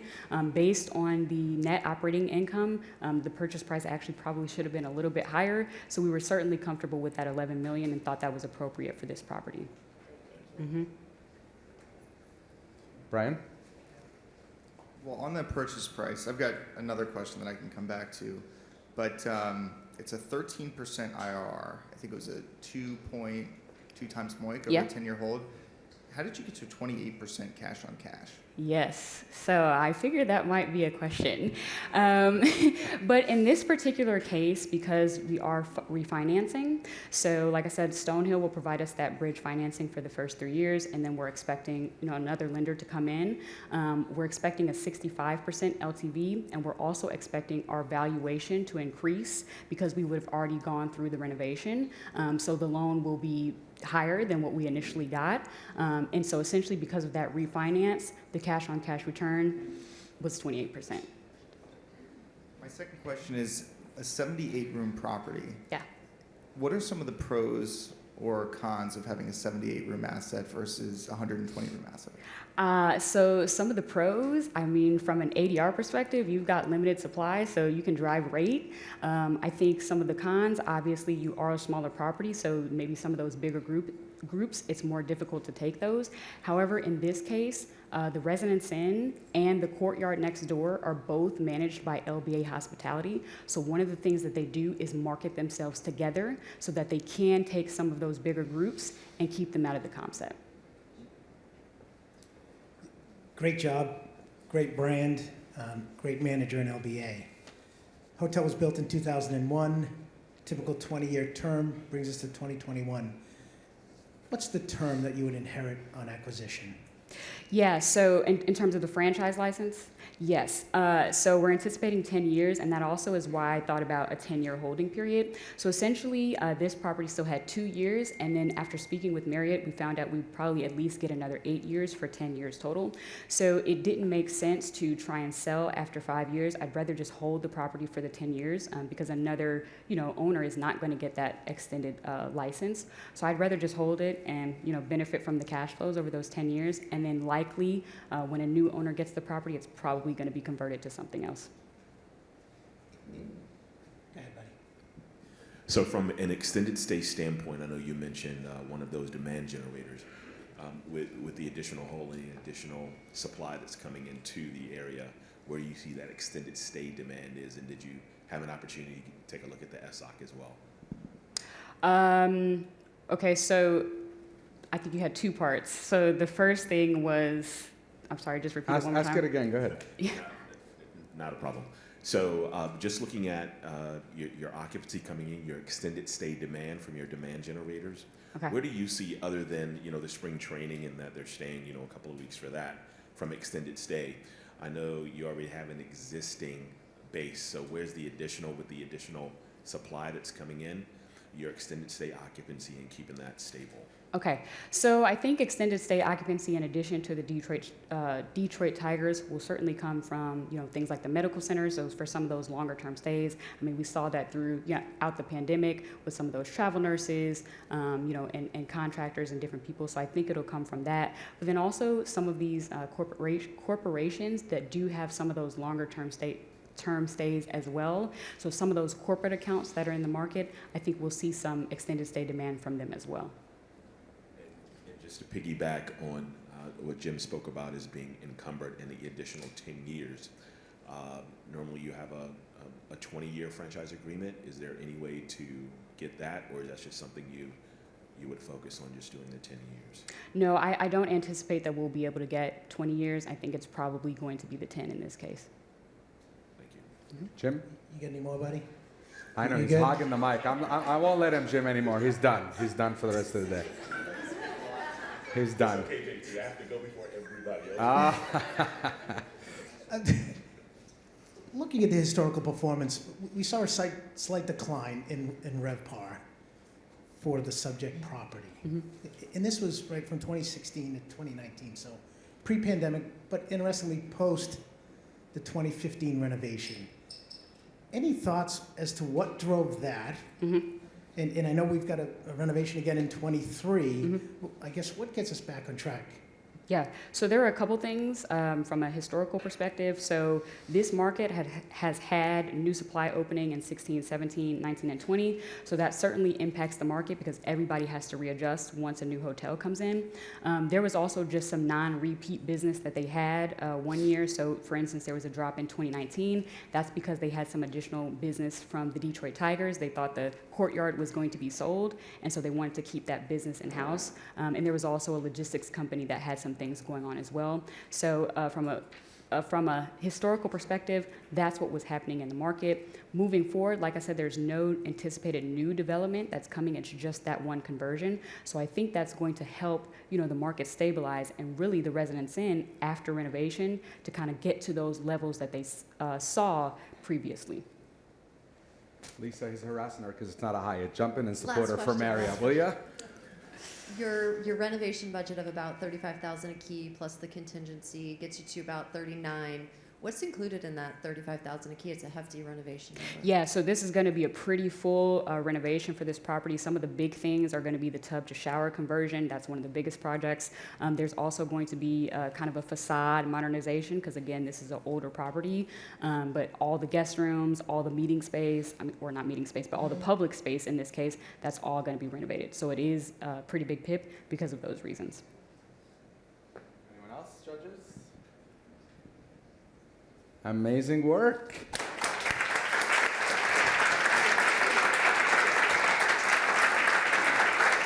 Your family over there? Yeah, hi, family. Family, you deserve some applause too. Yes. Applause too. Congratulations. Yes. Amazing work. Thank you so much. Thank you. Thank you, thank you, thank you. Wow. Again, for president, forget the hotel thing. I'm voting for her. I'm definitely voting for her. So voting again, you've got the QR code going. Please do it every time. Don't forget in between each pitch, because each one is for that specific person that pitched before. Again, lots of gifts. I want some of those gifts. Arizona Biltmore. Tracy, can you hook me up? Where's Tracy? We'll game the system. I'll win it. We have a video from our friends at Marriott with a few words, so let it play.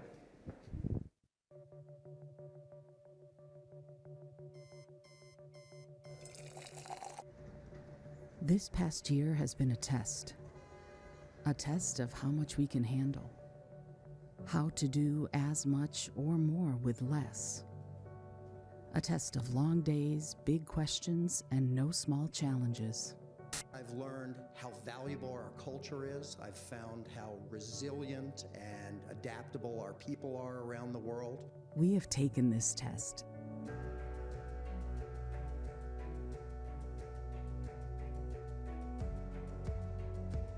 And turned it into a time to shine. Because no one is better at hospitality than we are. Because we have a passion to make travel everything it can be.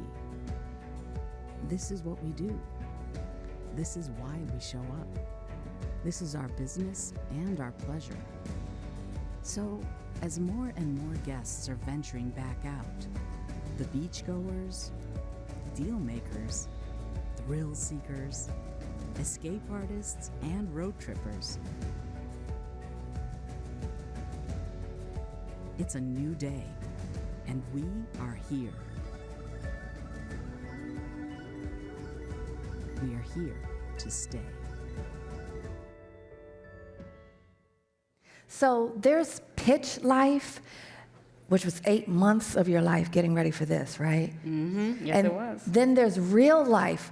After this, you actually want to get into what and what? Acquisitions and development, absolutely. So you're stepping into this room. Oh, absolutely. Making change. Yes. So I noticed when I met Morgan, some people are confident, but there's a difference between confidence and assuredness.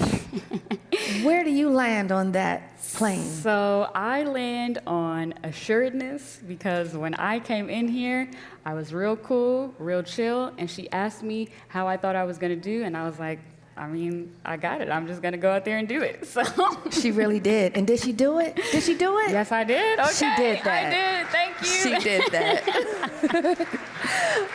Thank you so much for your participation, Morgan. We look forward to seeing an amazing acquisitions.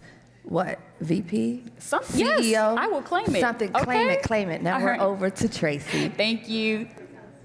So I'm sitting here with Lynette Montoya, and you are the president of the Latino Hotel Association. Tell everyone what the Latino Hotel Association is all about. Well, first I want to say what an amazing event. Thank you. For just sharing this with all of us here today. The Latino Hotel Association is really an educational tool that is providing information on hotel ownership. I know all of us here understand and know that that's a possibility, but the Latino community is just really learning about this opportunity. So we're working really hard to provide educational opportunities and networking opportunities to share this wonderful industry. I think you heard me tell the story, and I think we heard it earlier today, walking into an investment conference and just seeing this sea of very handsome white men in gray suits, yeah. but feeling really uncomfortable, not having someone else in the room that we could relate to. And now we see a lot more women, thanks to Yes. you, thanks to everyone that's really working hard on promoting ownership with women. And we aren't seeing enough Latinos, so we're doing everything we can to really bring more Latinos into the space. Right. And, well, you and I have had some conversations before, and so one of the questions I left my first hotel investment conference was, why aren't there more women owning and developing hotels? And you used to be are you still brokering, or used to be a broker? I still broker, Okay. Not as much because this is my primary job now. Okay. So one of the things I always when I walked away was like, why aren't there more women? But then after going through my own journey, I was like, oh, I understand why there's not more women. From a brokering standpoint, can you give us some perspective? Because that particular deal that Morgan just pitched, we put an offer in for that deal, right? So we went for it.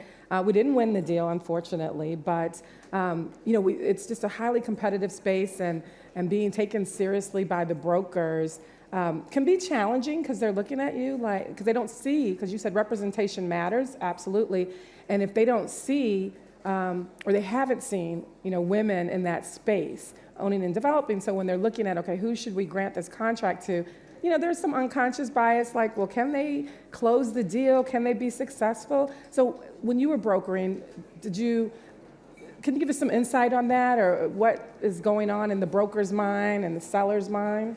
Yeah, I do believe it's the whole team you bring to the deal, and the broker really understanding how you're going to be able to pull that together. And I think that's when you start really building relationships with brokers, so that they really get to know you, they get to know your finance team, your management team, and as they start to get to know you, they're going to bring you more product. So I think it's all in the relationship, and it's unfortunate that if a woman or a Latino goes for financing, and they haven't really had that experience that the next person has, they may not be the first deal that they're even going to consider. Right. Well, with the presentation that we just saw with Morgan, you watched it, I watched it. We were both like blown away, right? With that kind of talent out there, we can't help but to bring more women into this space. I mean, did you see that? Oh my gosh. I mean, today, yesterday, we're here and we're moving forward, and these women are going to be very, very successful. And I'm willing to do whatever I could do to help them. I think Morgan has a great product that she went after. Mm-hmm. Existing property makes it, more attainable. The PIP, I know, is going to be a little bit challenging, but I think she is on a good path. And to find that right product and find the brokers to help you to find that right product, we are able to help, everyone here can help these women be successful in their acquisitions. Mm-hmm. And did you think that her numbers, because it's all about the return, right? Ultimately, it's all about the return here. And did you find that her numbers, or was she believable in the way that she had put her deal thesis together, that she projected her numbers? Did you have any thoughts about? I think she did an excellent job, and she answered the questions really well. And from what I could gather from that particular project, she was on point. And I think that she, if she doesn't get this one, that she's going to succeed in getting another one. And Absolutely. I just say, start talking to all the brokers and have them bring more opportunities to you. Yeah, so they were talking about the fact that this was an older asset and that the license would be around 10 years.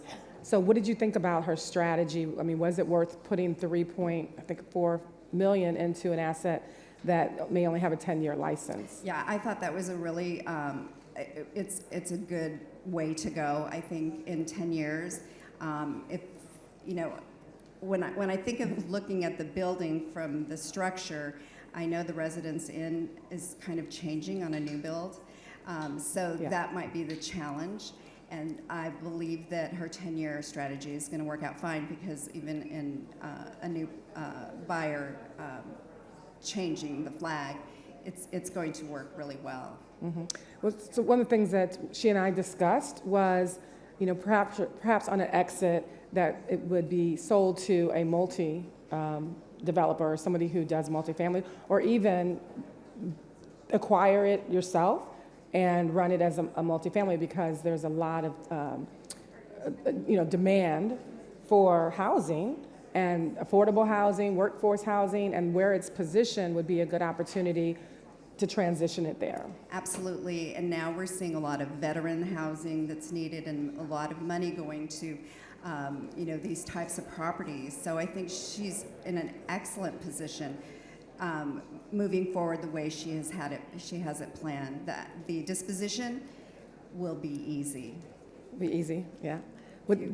No, I do, because I think I invest in other real estate, so I'm like, just keep it, rent it out, keep it going. But also, you have possession of that residence and license. So maybe you go to Marriott and negotiate to build another one. So you could exit it as something else and build another one, and it's a valuable license to have. So that's the other thing that was going through my mind too, holding on to that license. That is smart thinking, for sure. Yeah. Well, Lynette, it's time to move on to the third pitch. I really appreciate you coming. This is the second year you've been here, so I appreciate you coming and supporting She Has a Deal. We look forward to continuing to partner with the Latino Hotel Association. I appreciate you too. Thank you.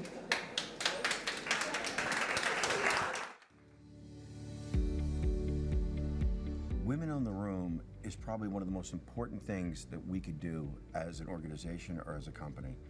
We've seen a gap in the creation of ownership or even wealth amongst women owners. This is our opportunity to help clear that pathway.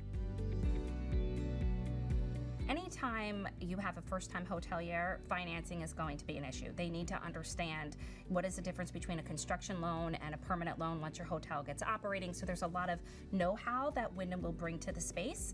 And then the second component is introductions and relationships we have with our banks and equity partners. And then third, there's participation through Wyndham, by Wyndham, and so we have some skin in the game, and it's a demonstration of our commitment to the owner's success.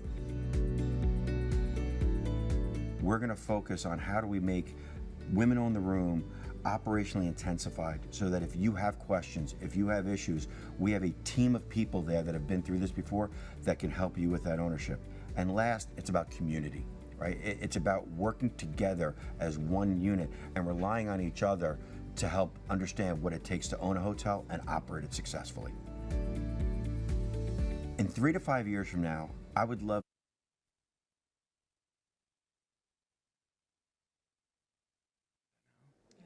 Not me. You can go. You can go. But it should be good. All right. While everybody's getting resettled here, I was in the back busy taking selfies with Morgan for president to get myself some street cred for my social media. Wink, wink, you better follow me. I'm really funny, I think. At least I'm a legend in my own mind. And Wyndham CEO runs out, of course, right after his commercial is gone. Shocker. Figures. So what do you guys think so far, huh? Come on. Amazing, amazing. And truly, for those who haven't been, I know you gentlemen have been to these investment conferences. I mean, I'd say over the last decade, we've seen some women come in, certainly, and we're seeing more and more of them, but just the rate is not consistent with society. Similar with minorities, you just don't see enough of them. And I've been doing a lot of work on the sort of diversity in hospitality specifically, and it's really interesting because when a young African-American kid or a young girl says, I want to be in the industry, when they look up and see no one that looks like them at the top, they think our industry is relegated to being a housekeeper, a front desk person, a bellman, honorable jobs, but they certainly don't see people that look like them on the top. So I know Tracy and her team are participating in improving that situation in our industry, and I think we all could play a role in this, in just talking about it. We've got to talk about this subject repeatedly. We can't ignore it, and we've got to beat it into everyone's head. Obviously, it's a big societal issue, but I think we're making a difference, and certainly I'm focusing on our industry specifically. It's across all industries, but we can't change the world except one step at a time. So please do your part, support in any way you can, and people think the word support equals money. It doesn't. It equals anything you can do. Open a door, be a mentor, offer advice, whatever you can do would be greatly appreciated. Okay, we're gonna go backstage to see what's happening with our upcoming team. So let's take it away. Okay, we have Ellen J here now. How are you feeling? Good. Excited. Okay, I understand that they're pitching Florida, and that's one of my favorite places to go. When are we leaving? Tomorrow. Tonight? Tonight. Okay, so we can go see the property. Is it something there already now? Mm-hmm. Yes, acquisition. Yeah. Okay. I like the way that sounds, particularly from the ladies. I understand also you're from Michigan State. Yes, go green. Go green. The Spartans are on your heart? Yes, I You're forgot gonna my take- pen, but they're still here. You're gonna take all that good energy out on stage, right? Yes. Are you guys ready? Yes, we are. Are Yes, you we are. ready? Let's go, Spartan. All right. Yeah, great. Thank you. Okay, so next up we have LNG Investments. The team is represented by 3 undergraduates from Michigan State University. We have Lily and Gervasi from All right, go watch. Stop watching me. We'll work at large bracket bank and investment banking. We then have Lily Payne from Long Beach, California, headed to Davidson Hospitality to work as a financial analyst on their acquisition team. And last but not least, Jalen Rowley from Lapeer, Michigan, who plans to complete a real estate partnership at Oyo Development this summer. They are pitching us a residence in Gainesville, Florida. And how about the coordinated outfits, huh? Come on, round of applause for the coordinated outfits. Take it away, ladies. Good luck. Good morning, everybody. Oh, sorry. Today we present to you a smart, solid investment of an acquisition and a residence in Gainesville, Florida, an already historically strong property that we offer even greater upside potential. My name is Lily Payne. I'm a senior at Michigan State studying hospitality business with a focus in real estate investment. You could also call me Lily P. I'm Jalen Rowley. I'm a junior at Michigan State in the hospitality school, also studying real estate investment. I'm Lillian Fasley. I'm a junior at Michigan State as well, studying finance with minors in financial planning and wealth management in Spanish. And I also go by Lily A, and we make up L&J Investments. Our agenda for today includes 5 main components. First, we'll be going over an overview of the property. Next, we will talk about why we chose this market and how it's performed. Afterwards, we will talk about some key metrics from historicals and projections, as well as financial analysis and return, and then we'll have a Q&A at the end. Now into Jalen for the property overview. Next slide. Next slide. Next one. Next slide. Next slide. Located in Gainesville, Florida, the Residence Inn is a 118-key hotel built in 2009 and last renovated in 2015, featuring many amenities for guests. Now let's get to what's most important, the investment. With the purchase price of $20 million,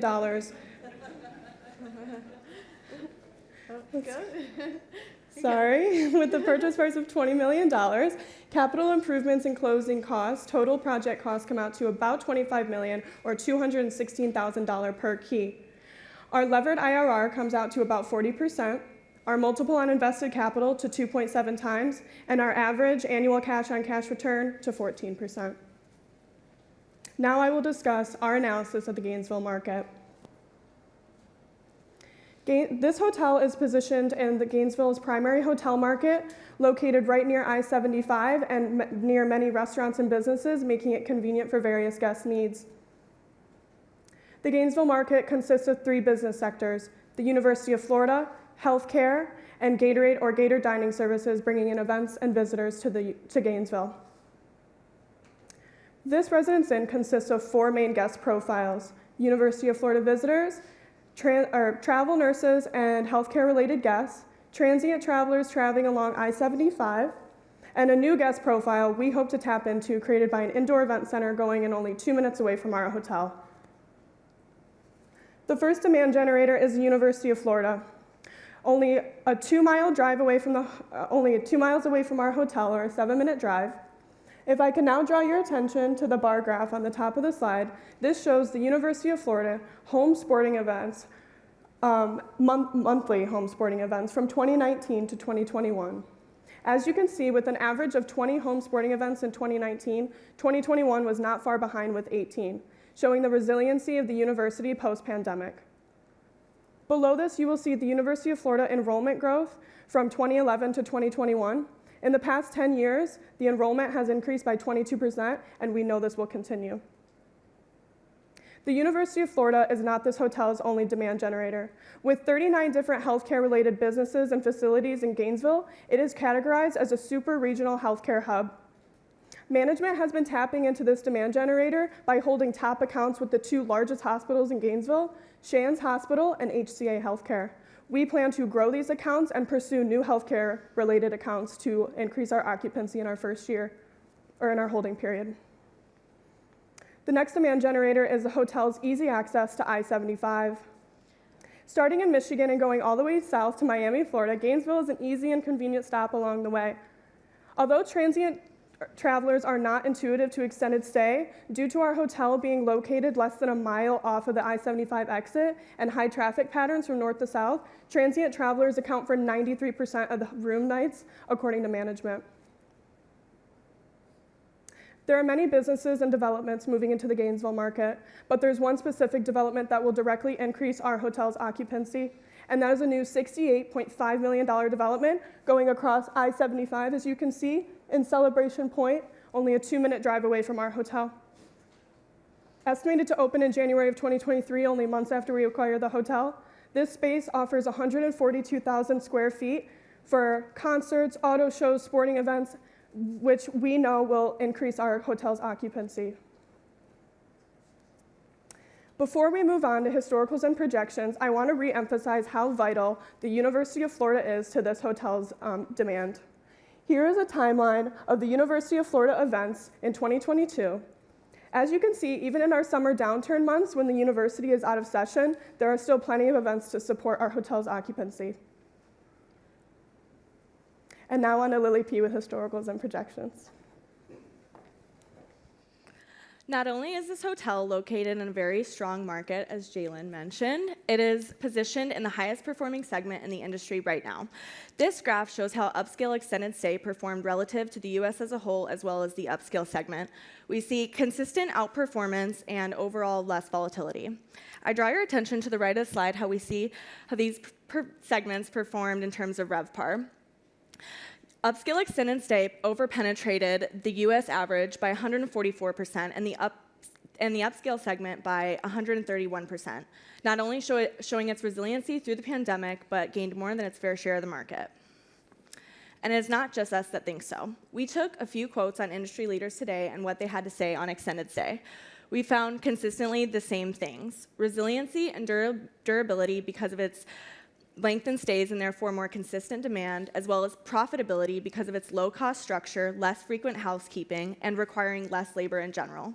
In today's market of volatility, uncertainty, and inflated labor costs, we are certain extended stay is the best market to be in. The competitive set consists of a Homewood Suites, a Staybridge Suites, a Fairfield Inn, and a Holiday Inn Express, all within close proximity to the hotel and structurally similar. In 2021, the competitive set achieved an occupancy of nearly 83%, an ADR of 115, and a RevPAR of roughly $84. While relative to the recovery year in 2021, this is a very strong performance, the Residence Inn overpenetrated across all of these indicators. 2021 was no different than any other year. Historically, the Residence Inn has overpenetrated across all indicators without fail. The strength of this hotel lies in the brand recognition, easy access off the highway, high visibility as well, bigger rooms, and a better breakfast. While given its already historically strong performance, one area we would like to focus in going into improvements and post-renovation is growing rate. As you can see here, ADR slightly overpenetrates less than occupancy and RevPAR, and we know that with the improvements we plan to bring, we'll strengthen rate, therefore RevPAR and return.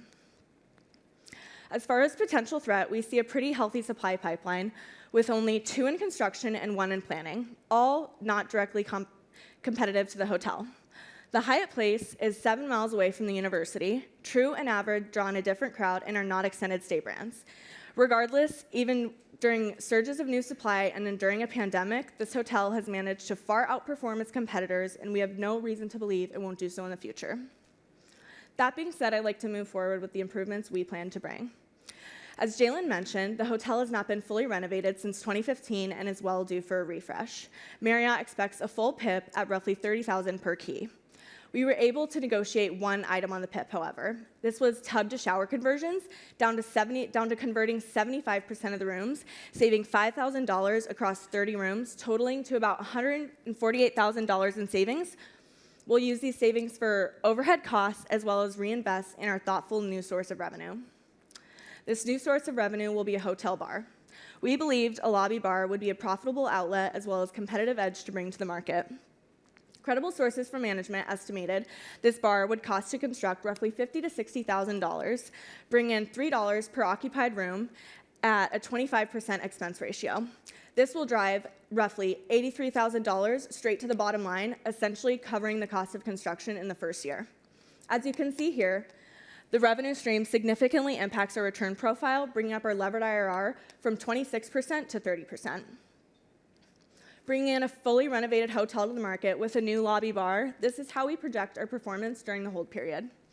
We project to stabilize occupancy at 85% and have an ADR lift of 3% following inflation, both in the third year. While stabilizing at 85% may seem a bit aggressive, keep in mind this hotel has achieved 88, 89% occupancy in the past and achieved an 83% occupancy in 2021.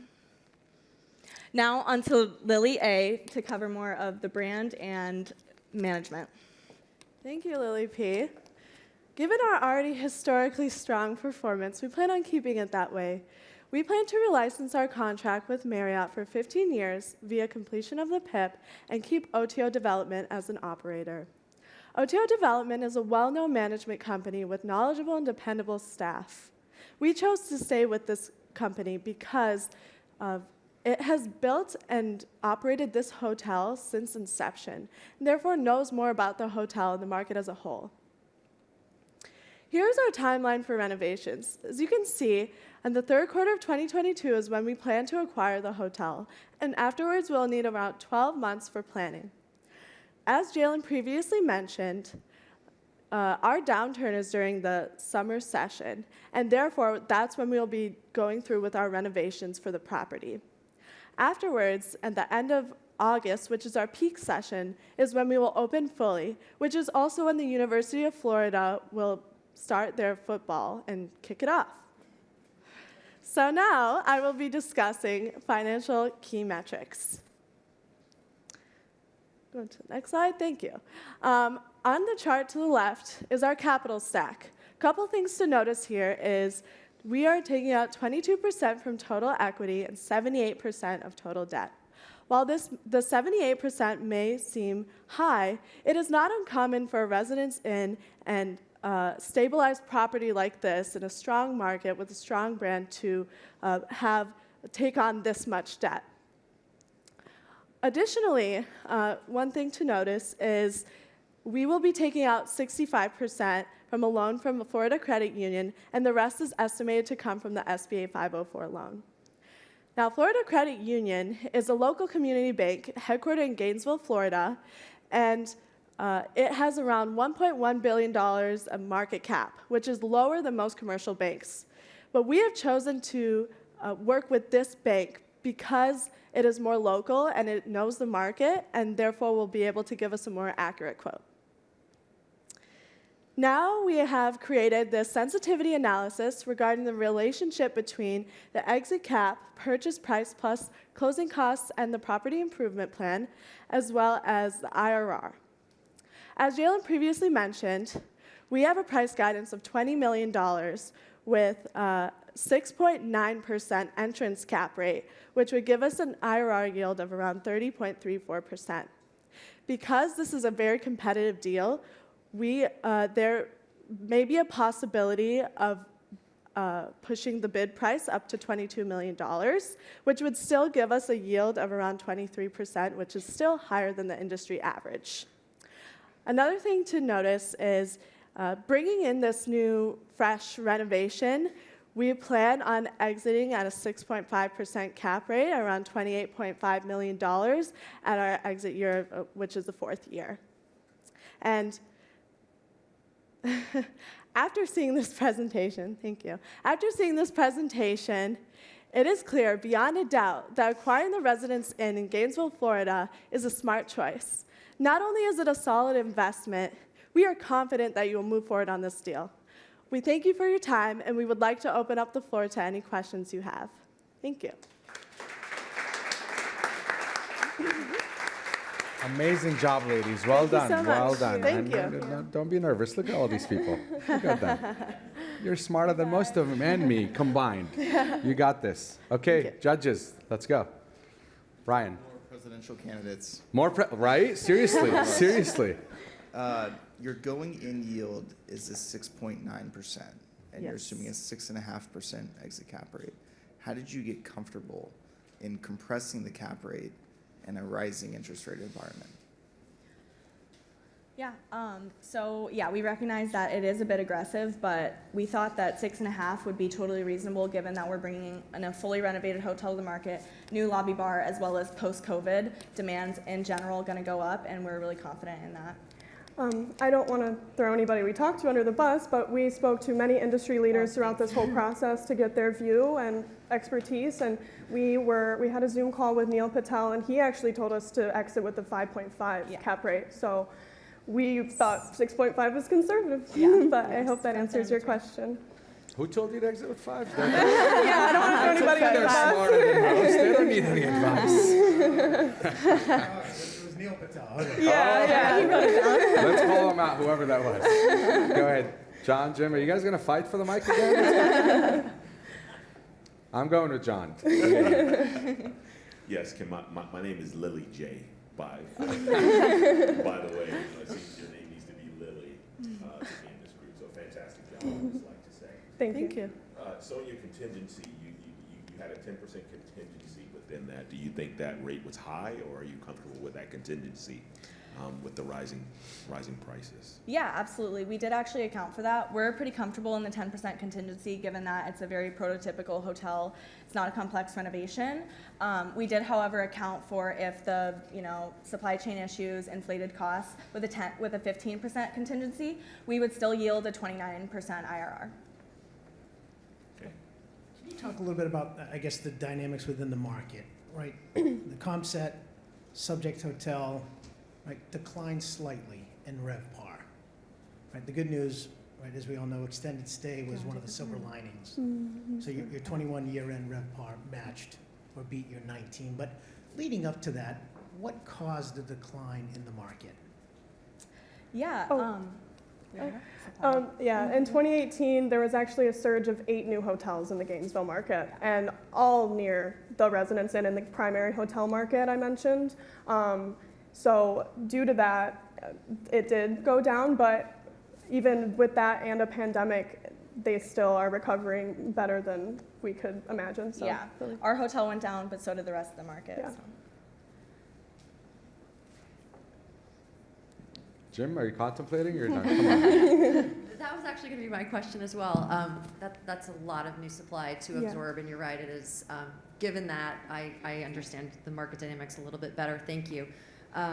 What is included in your PIP cost? You mentioned that you negotiated to only have to do 75% tub to shower conversions. So I'm assuming tub to shower conversions are in there. But what else? As far as negotiations, or just the whole PIP? The scope.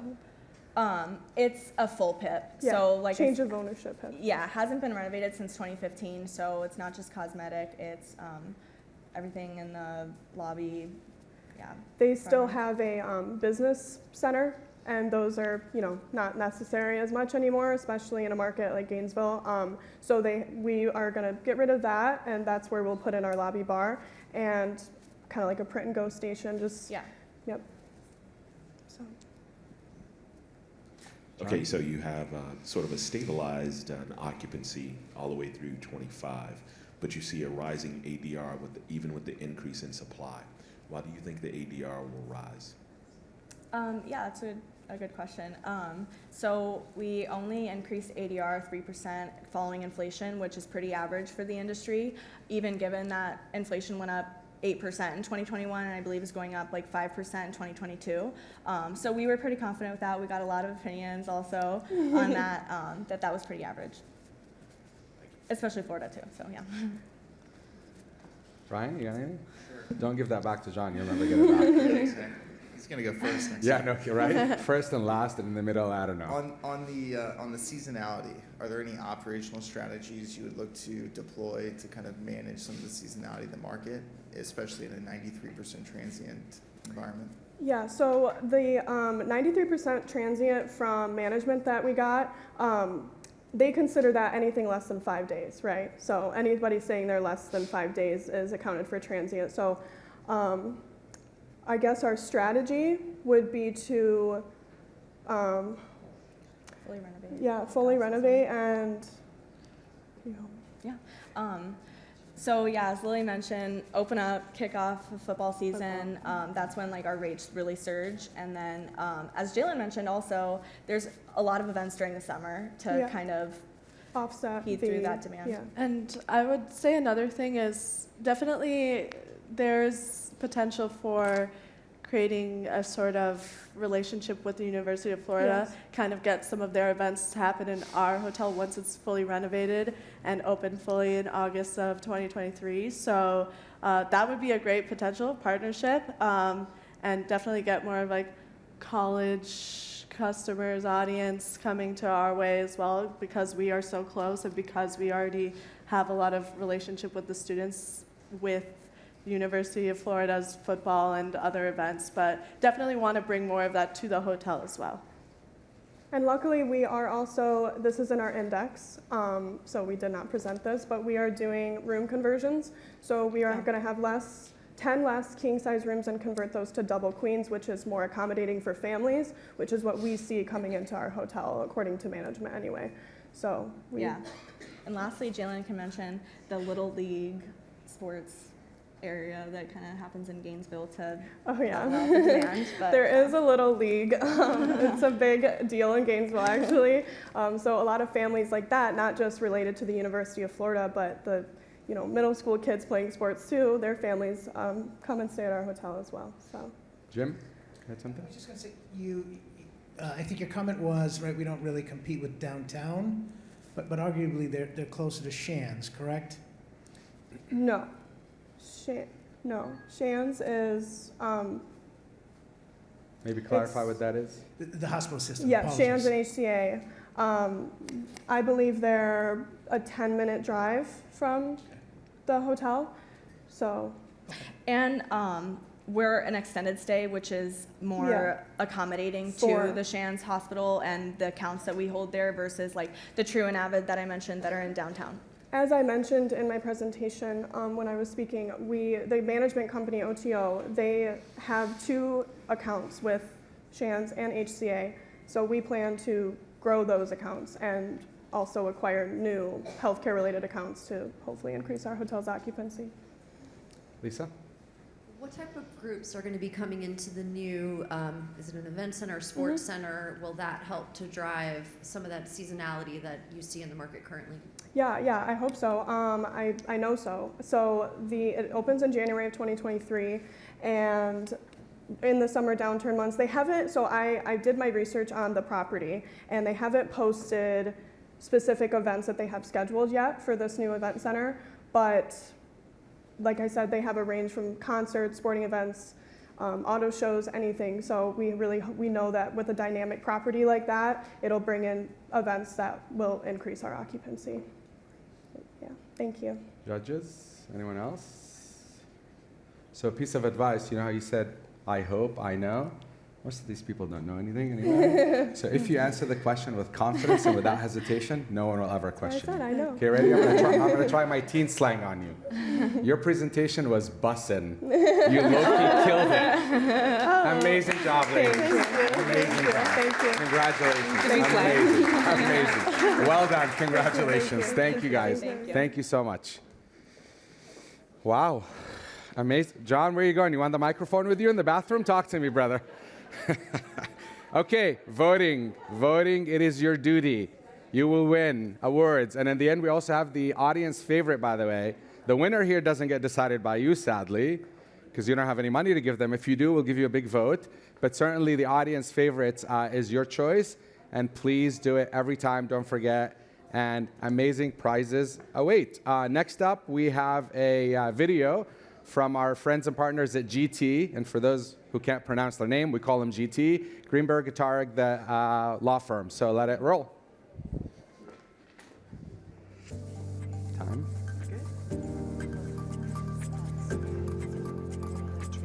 Have another minute or so, yeah. And, give her the 2 minutes, okay.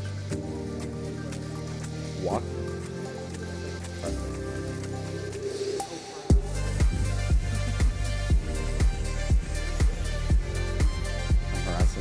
Just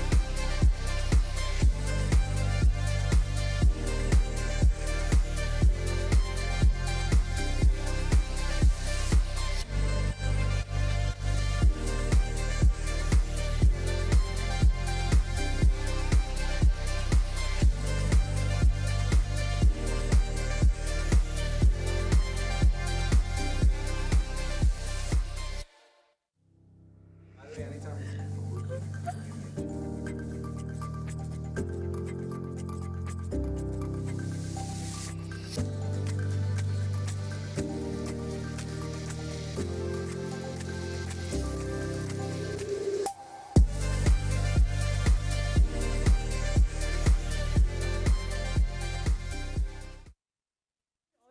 whole time it was just everybody watching me. Ellen J, Ellen J, Ellen J. What did you think of that experience? It was amazing. It was a lot of fun. Yeah. Really. We're really lucky. It felt really rewarding.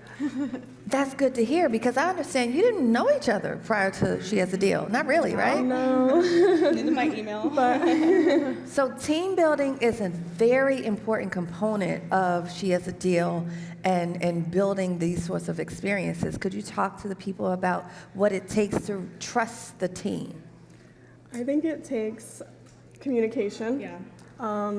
Lots Really? of good communication. Also, it was kind of easy for us just because we spent a lot of time together. Yeah. A lot of time together. So we basically know each other now, which is great because now we have this like good foundation and we'll be able to build off of it after, you know. So really, you know, I had a lot of fun with these two and I'm gonna continue to, and I really love like the relationship that we built just through communication and spending a lot of time together. Yeah, I'm excited to hang out with them, not in a She Has a Deal. So that relationship building, as I stated, is an integral part of this. Tracy really speaks to that a lot. Now we're gonna go over to Shad Talk so she can continue to tell us more. Thank you.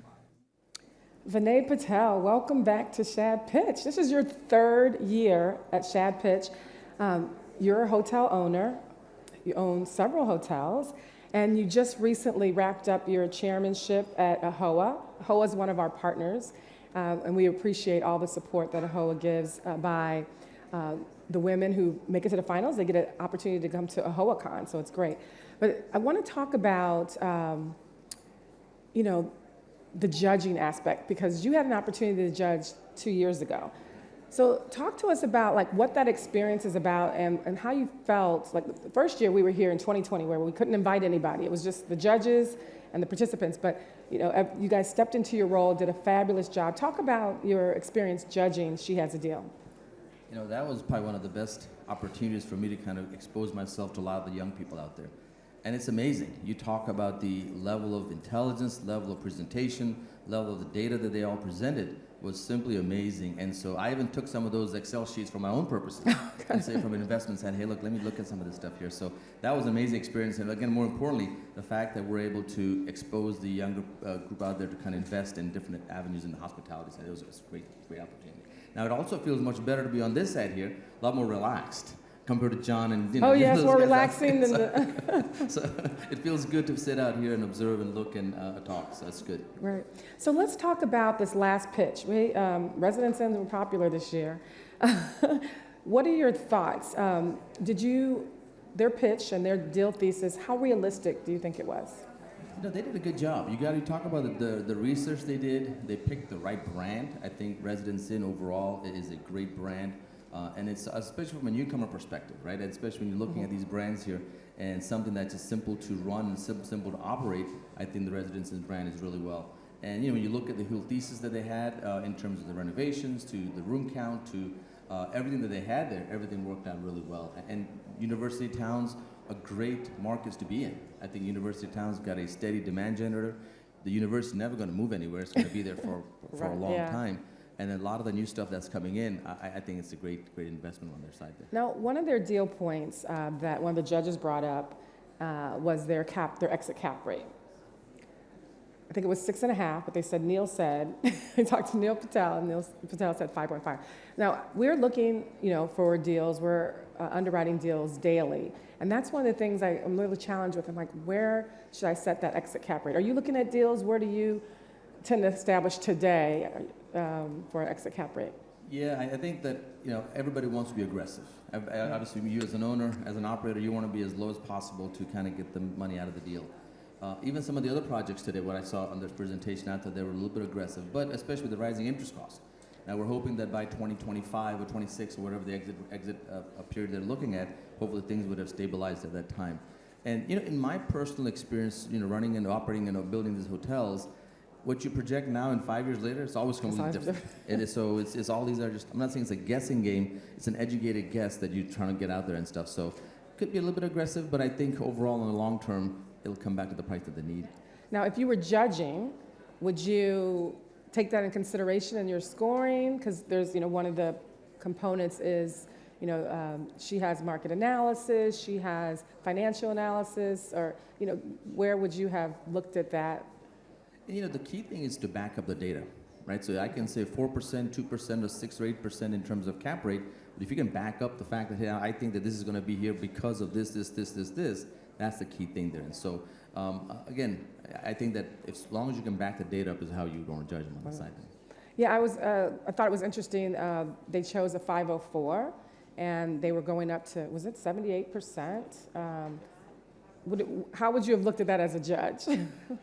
That's probably a great opportunity for them. I think to go with a credit union lender, with the SBA, it kind of opens up a lot of things for them and it's probably a little more flexible. Yeah, the numbers may be a little bit aggressive here and there, maybe percentage-wise, but I think that with the SBA component in there would really help them out on the financing side. Plus, on the long term as well, when you lock into some of these CMBS loans, it's not easy to get out of them. And so this one here, especially with the credit union, with the SBA, the terms of exiting, as far as when they want to sell it, would be something a little bit better advantageous. So you don't think the 78% is too much leverage? It probably is a little bit high, but with the SBA component, it kind of pushes them out there. So I think that you want to flex back and forth, but I think they can get up to that high. Well, thank you for joining me at Shad Talk. Thank you for being an advisor to She Has a Deal, and thank you for judging over the years. I know you'll be back next year. I'm going to go out and talk to the audience because, why not? I want to see how they're enjoying the presentations, the pitches, and see what they might have to say. Okay? Thank you for all that you do. As You're far welcome. as for the ladies out there that are out here getting invested in the hotel industry, thank you for all that you do. So thank you. Thank you. I'm going to take the mic. Okay.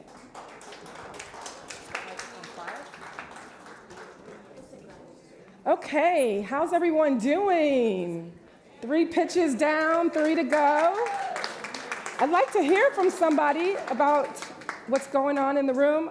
I see Peggy, my partner, Peggy Berg. I'd like to hear from Peggy.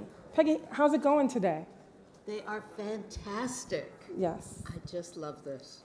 Now, do you have a favorite pitch yet? I'm not telling. You're not telling? Okay. Now, Peggy, you've been a hotel owner, and you're seeing these pitches. Are they realistic? The numbers that they're pitching? If I could have done this when I was doing hotel deals, I would have done so much better. They're phenomenal. I wish I knew then what they know now. Me too. Well, thank you, Peggy. I want to talk to somebody else too. Well, thank you for all that you do. Peggy is the founder of the Castell Project, and the Castell Project, which I was a member of the board. Now it's transitioning to AHLA, but the Castell Project was helping to elevate women into climb the corporate ladder, have a seat at the table. And Peggy and I met very early on in my hotel ownership process, and I said, well, Peggy's helping them climb the corporate ladder. I'm going to help them into ownership, right? So you inspired me. Thank you. Thank you. All right, I have time for one more question. I want to hear from someone in the audience, who looks like they want to say something. I see people looking over. Okay, I'm going to go over here. Who do we have here? What's your name? Stacy with HBS. Thanks. And Chelsea Leffett, we're with HBS, and happy to be here today. Great. And so what do you think about the pitches? Because you guys do feasibility analysis and things like that, so you know this stuff. Right. So this has been great for us to see both yesterday and today, and see the markets, and really impressed with how well and how great the analysis has been on everyone's, on all the groups that we've seen so far today. Yeah, the market analysis and I think their financial analysis is really impressive, and their approaches to that for either proposed or existing. Great, thank you. Well, we really appreciate HBS. HBS is one of our new sponsorship partners, so we're going to be doing more with HBS on the feasibility studies and helping educate the women, so thank you for that. I think I have a couple more minutes. I'm coming over here. I'm going to go talk to my mother-in-law, Mary Prigmore. Welcome, Mary Prigmore. What's going on? Well, I enjoy the presentations every time I come. This is my third time coming. She always asks me to come, and can I say no? I always have to come, but I enjoyed all the presentations.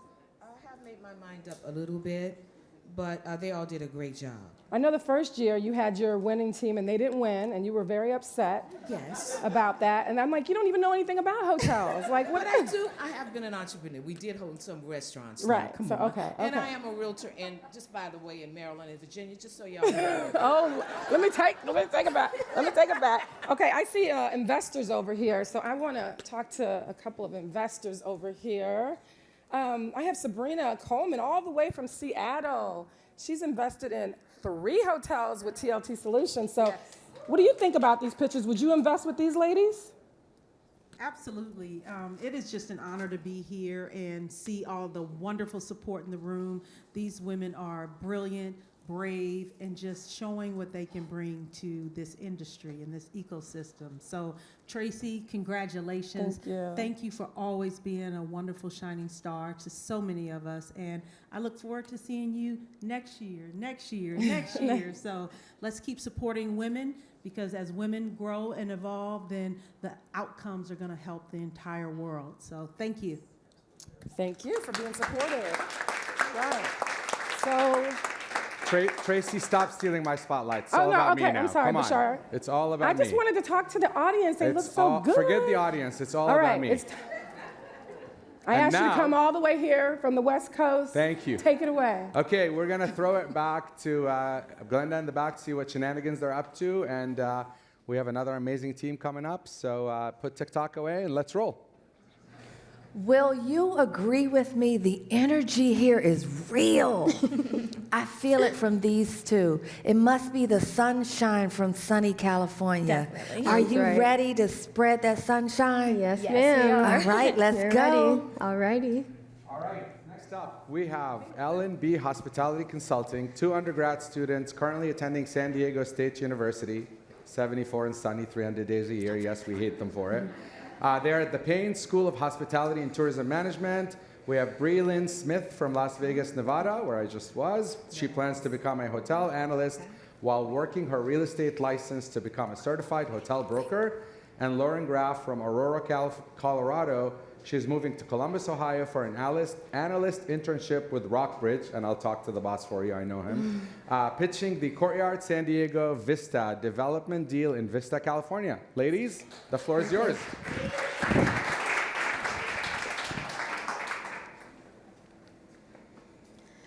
According to Marriott, courtyards have a legacy of impressive performance that gives you everything you need to move forward. L&B Hospitality knows forward thinking. My name is Breelyn Smith. I'm a 4th-year hospitality management student at San Diego State University, emphasizing in all things hotels. And my name is Lauren Graff. I'm a 3rd-year hospitality student at San Diego State University, emphasizing in hotel operations. And for our deal, we're taking you on a trip to sunny San Diego, a city that Breelyn and I are more than familiar with and very passionate about. Welcome to Southern California, home to one of the most economically booming regions in the United States. With high barriers of entry, but even higher returns, our deal is a fully entitled, shovel-ready, ground-up development in the northern county of San Diego.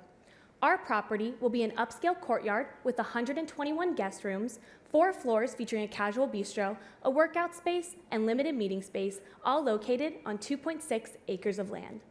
This is a prominent site with easy access to Highway 78, a major artery to northern San Diego, and a road I personally have driven on countless times. Before Lauren and I go into why San Diego is such a great place to invest in, I'd like to share a few key numbers for you to keep in mind. Today, we're asking for $7 million in equity, and in 7 years, will yield a healthy $18.5 million return, almost 3 times your initial investment. While the total cost of our project is $28 million, investing in Southern California is well worth that initial price.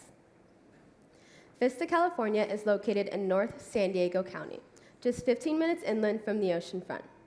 With a steady growing population, 2 major universities that total 45,000 students, a local commercial airport with 400 flights per day, and close proximity to large demand generators, Vista, California is a submarket worth investment consideration. This is a prime location for a courtyard. With our first mover's advantage and an environment that appreciates select service, it just makes sense. Vista borders 3 major Southern California cities that have all seen immense economic growth and are continuing that trend today. Vista has an average yearly household income of $89,000, or $106,000 for married families. Locals enjoy the plentiful microbreweries, San Diego's finest Broadway theater, and other events at the Moonlight Amphitheater. Now, we know you're familiar with Courtyard's target guests, which is why our property is the best fit for our location. With Courtyard being the official hotel sponsor of the NFL, business guests enjoy Monday Night Football in the hotel bar and lobby, families enjoy quick bites from the bistro, and local travelers enjoy a well-known upscale hotel. According to the official U.S. population growth website, San Diego has grown a steady 1% in population, even throughout the pandemic, whereas the national average was only 0.9%. It is the second largest city in California and is expected to grow by 1.15% in 2022. Vista has grown by 11% since the most recent census, and San Diego as a whole by 6.1%. According to the 2020 census, San Diego is the 8th largest city in the United States by population and has remained in the top 50 cities for the past several years. Our amazing weather, incredible beaches, and year-round outdoor activity attract the post-COVID lifestyle people are pursuing. We are creating a market within a market. Northern San Diego is the perfect destination for every type of traveler. Here, you can see where our development site is located in relation to an 800-company business park, which is home to some of the largest industrial employers in northern San Diego, like Watkins Manufacturing with 3,500 employees, DJO Global with 5,200 employees, and McCain with 400 employees just opened 2 new LEED-certified manufacturing facilities, one in Tijuana, Mexico, and one in Vista. Being surrounded by these companies and the Palomar Airport, we know our site is in the perfect location, and a Courtyard is the perfect type of property for your everyday business traveler. It's also vital that we mention that our development site is located adjacent to a mixed-use development site with endless possibilities. Moving on, you can see where our site is located in relation to major leisure demand generators, like Legoland, which attracts nearly 3 million visitors each year, or the SoCal Sports Complex, which is home to the San Diego Surf Cup, which attracts thousands of youth soccer players, spectators, and scouts each year. Other demand generators include Carlsbad State Beach, which attracts 3 million visitors each year, or Camp Pendleton, which is home to 37,000 active duty Marines and their families. In even closer proximity is the California State School, CSU, San Marcos, and Palomar College, totaling 45,000 students in attendance from all over the U.S.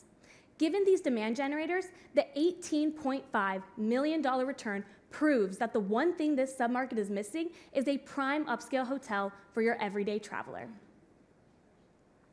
With the market being predominantly economy hotels and only 17% being upscale, this gives investors the perfect opportunity to capture market demand for upscale hotels. Our hotel will be the first upscale hotel within 5 miles of its radius. Therefore, our comp set consists of 5 hotels within a 13-mile radius, and our closest competition being 3 miles away. We found that our selections were similar to those suggested by HREC. Due to the lack of similar participating hotels nearby, we have carefully selected a comp set that has a good mixture of scales and classes that have proven to be both profitable and successful. We have also chosen to include full-service and limited-service hotels in our comp set. This is because of the Courtyard Bistro. We are well aware of the small profit margin that comes with F&B, but when it comes to the Courtyard traveler, we believe it is an essential addition. We chose to include the Holiday Inn at Camp Pendleton because we are expected to bring in guests from the military market. We chose to include another Courtyard for reference to our KPIs, and the other properties are a good mix of pricing and product. As Lauren mentioned, we are entering a consistently profitable market, which prior to COVID, the ADR was $140 and occupancy was 74%. Something that is significant to note is that during COVID, our comp set's occupancy rates only dropped down to 57% compared to the national average of 40%. With our market being completely recovered in 2021, our comp set has reported an ADR of $142 and occupancy of 79%, even higher than we've seen before COVID. Starting in 2017, our market began to trend slightly upwards in ADR, showing signs of the market increasing. Since 2012, our comp set's occupancy rates have remained above 72% before COVID, again well above the national averages. With that in consideration, we believe it is possible to enter the market with an ADR of 150 and first-year occupancy index of 109. According to Courtyard's development guide for owners, Courtyards typically open with rates of 140 and occupancy numbers of 72.3%. As I just mentioned, our market has shown positive trends and consistently healthy numbers. Taking into consideration market trends and pricing, we believe with the brand new property, it is more than feasible to enter at rates slightly above market average.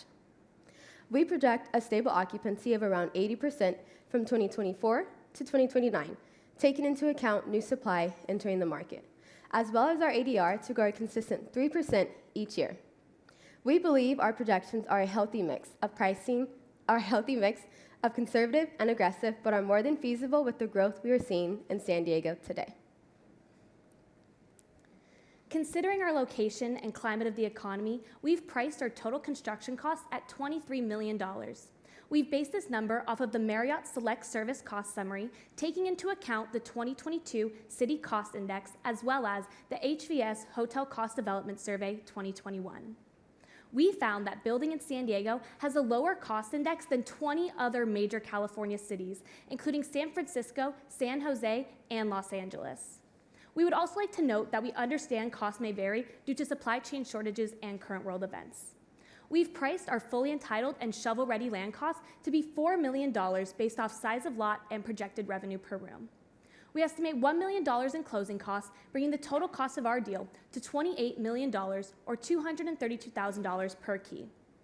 The high barriers of entry will be compensated for an overall return on investment and ultimately create challenges for competitors entering the market. During our financial research, we were informed time and time again that Courtyards are one of the easiest projects to finance due to their track record of success. Considering economic recovery post-COVID, this slide takes a look at the equity structure of our deal. A 75-25 debt-to-equity ratio with the $50,000 of sponsorship taken into consideration. We then have a breakdown of the debt structure of our deal and reiterated total project costs as well. Our preferred loan for the deal is a JP Morgan multifamily loan, which includes mixed use and hotel construction. This is our preferred loan for the deal as it extends up to $25 million, and the debt service that we see most feasible meets the covenants of this loan. As a plus, our DSCR rate provides a safe amount of coverage, making us great candidates for this loan as well. As with any property, risk is something that should always be considered. The two biggest risks of our property are the plethora of Marriotts in the San Diego County, as well as common challenges that come with ground-up development. However, it is proven that Courtyards can be less risky with higher return rates when executed correctly due to their brand acknowledgement. In order to set ourselves apart from competing Marriotts, we've decided to work with Intermountain for our management services because they provide individualized revenue management strategies that have proven to be profitable. According to Christy, the SVP of Development from Intermountain, revenue managers take on no more than 12 properties at a time, allowing each hotel to receive the highest returns and mitigate as much risk as possible. To combat our other risk, we must acknowledge that new builds are a strenuous journey and commitment that should not be approached lightly. Just recently, Intermountain opened their 10th Courtyard property. They have specific Courtyard knowledge and construction knowledge and will be prepared for any trial or tribulation thrown their way. That is why we have decided to work with Intermountain for both our construction and management services.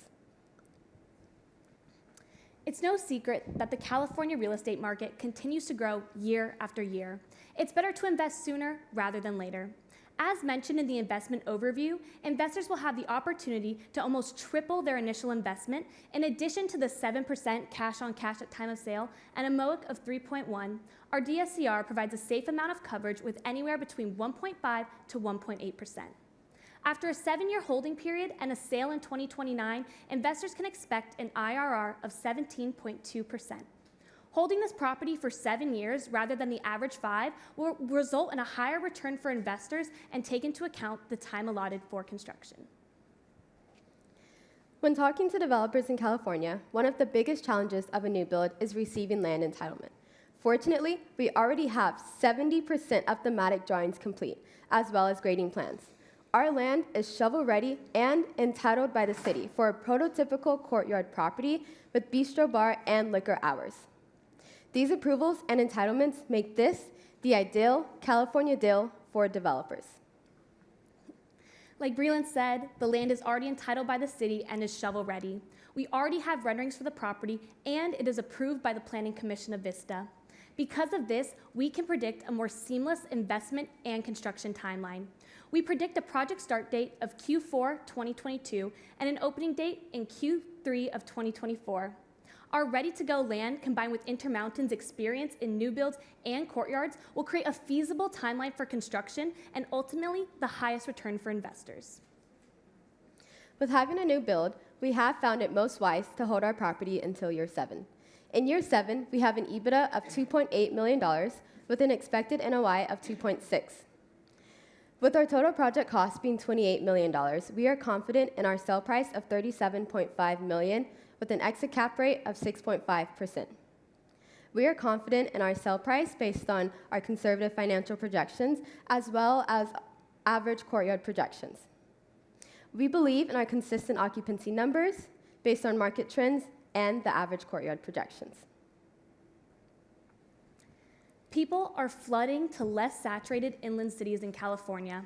Because of this, Vista is the perfect combination between high-value land and close proximity to demand generators. Our projections, approvals, and entitlements make our deal well worth your time. And now you have everything you need to move forward. Before we go, we'd like to give a special thank you to TLT Solutions and all of the SHAD luminaries, as well as Mike and Justin from HREC, Adrian from Marriott, Christy from Intermountain, and Hannah from STR. And of course, CBRE, HVS, Calibri Labs, and JP Morgan. And of course, our incredible coach, Viviana, as well as the truly inspiring Tracy Prigmore. Thank you. Good job. Thank you.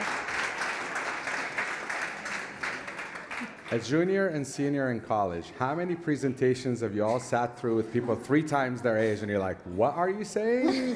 What are we why are we here? Ladies, truly, your confidence first and foremost. All this, by the way, could have been BS. You own it. You own it. Amazing job. Thank you. Judges? Brian. It was all BS. You thought it was all BS? I thought it was pretty good. We did research. I thought it was pretty great. Amazing job. So 180,000 a key to build. 232. Oh, sorry, 230. Okay, I saw a different number, but that may have been my mistake. So how do you break down the 230, and how do you think about that in the context of this cost escalation you mentioned? Mm-hmm. So we considered that with the average courtyard prices for development, and then we used the city cost index for San Diego, and then we included a cost contingency for development costs in case something comes up as well. Do you have a breakdown of like hard costs and what's going in the room and your soft costs, the 230, how's that broken down between hard and soft? Mm-hmm.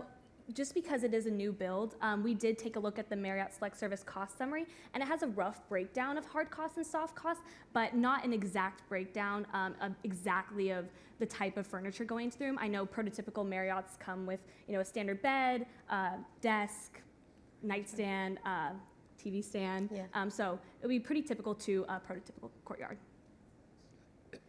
John? Yes, so you had a $4 million land cost. So what was the size of the lot? It's 2.6 acres. 2.6 acres, and where'd you get the $4 million price from?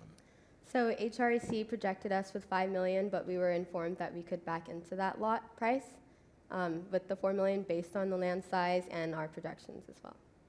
Okay, thank you. Mm-hmm. Lisa? Initially, I had a question about how you chose your comp set, but I thought you did a really nice job of explaining that. It seems that a lot of those hotels are closer to the water and further away from you, and that there aren't hotels in the immediate vicinity of where you're located. Can you talk a little bit about why you think the time is right now to put a hotel in that neighborhood? Mm-hmm. Yeah, so Vista is growing. It's grown by 11%, and San Diego's growing as well. And it's a business park with necessary in-person businesses, and so we feel that it's well worth the initial investment. There's more sun in Vista than on the coast anywhere. Right? Get away Yeah. from that And May then- gray. As well, we would like to add that people in California are flooding to inland cities, and so Vista is that healthy mix of close to the water, but also inland with the prices that are lower right now, but will increase over time. And higher value land for less money. Jim? Great job. One of the risks that you touched on was maybe the Marriott representation within a radius. Also interesting to me was the fact that there's another Courtyard 6 miles away. Did this come to you as a Courtyard opportunity? If not, did you evaluate other brands, and how did you land on what is a great brand, by the way? Yeah, great question. It did come to us initially as a Courtyard. It already had the approvals and entitlements for that. And so while we could have went with another brand, considering how long it takes to get entitlements in California, we figured it was a good fit just to stay with Courtyard and Marriott as a whole. And the closest Courtyard being, near the water. And we found that it was okay to have another Courtyard, especially with using Intermountain as our management services. It'll create some differentiation between the two.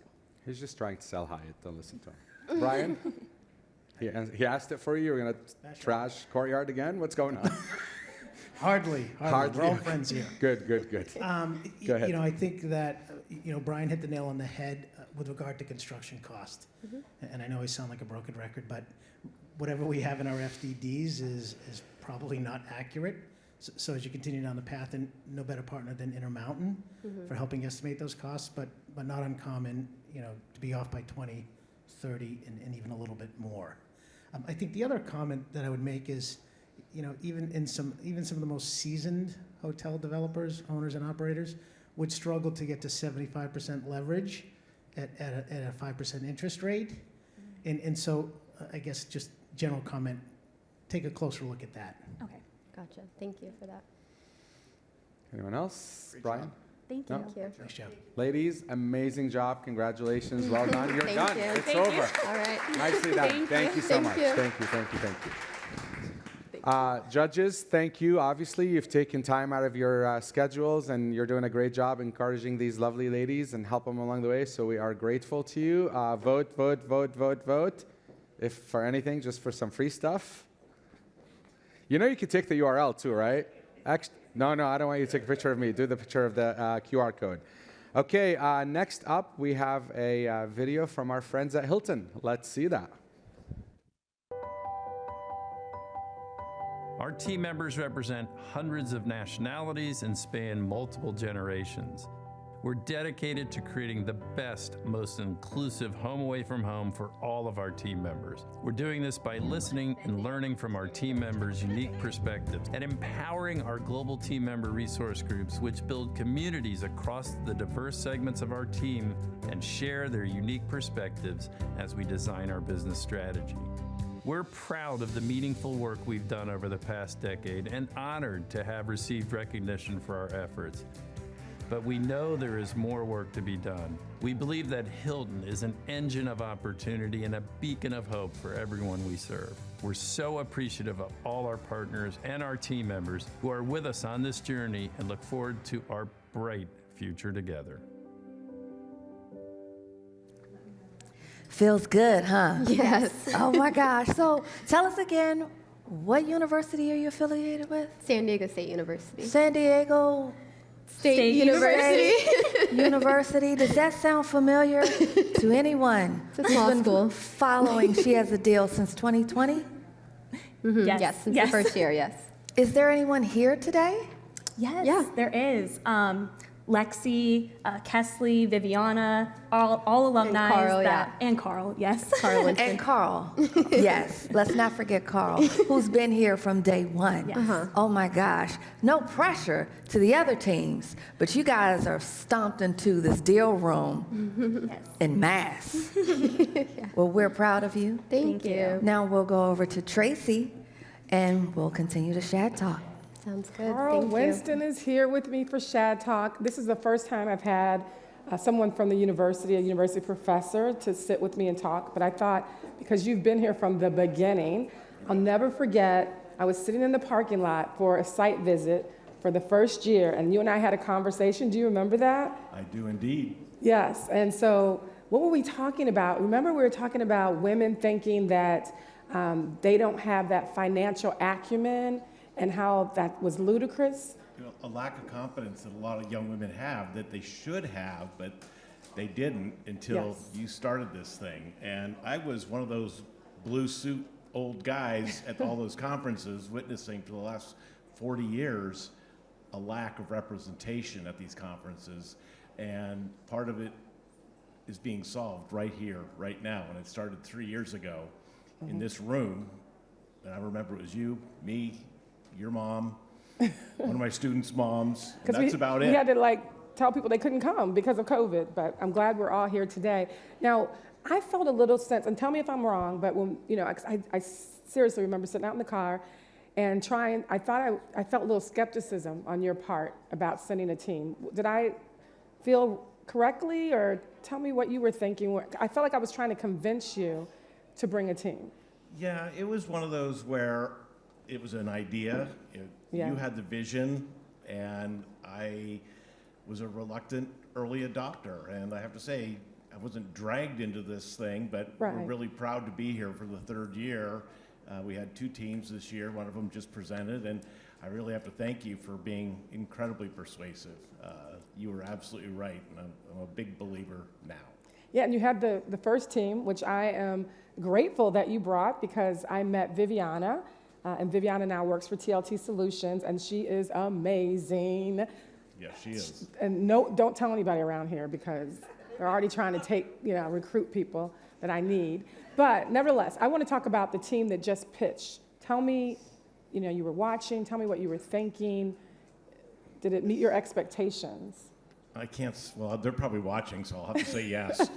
But I thought they were fantastic, but I'm completely biased. But all the teams have been fantastic in their own way. And I think what this team did, and it's so hard as somebody who's been doing this kind of work like myself for years, to not tell them what to do, because they come in and they initially ask, what do you think, what do you think? And it's kind of like guide, and versus telling them, use this cap rate, use that. So really the challenge for me was to not tell them what to do, but to guide them to the resources and the people and the luminaries that you've made available to them. And it's a lot of pride in watching them, as all the other women as well. Yeah. And I assume you're going to bring another team in 2023. Absolutely. Tell us how you decide who is going to be represent San Diego State University. So a little known secret at our campus is we do this thing called playing favorites. So to my students who are watching this back at San Diego State, become one of the favorites. And that might sound illogical and unfair, and it is. That's how life works. People do deals with their favorites, and it's a metaphor for a lot of things. And the students we get to know best, this year it was Breelyn and Lauren. They did great, and we had a lot of confidence. It was easy to recruit them to the team. Well, next year, we're going to open up applications for next year for SHaDPitch 2023 in June. So find your favorites. I'm talking to everyone out there. If you believe that you could benefit from participating in the She Has a Deal pitch competition, or even just our master classes, go to shehasadeal.com and get on our mailing list or our subscription list so that you'll receive the information. So they'll be the first to know when we're ready. And you can have multiple teams, like Carl did. Yeah, and to the faculty and students out there from other universities, go pitch your faculty, go pitch your administrators. This is a great competition that you learn things here you don't get to learn on a college campus.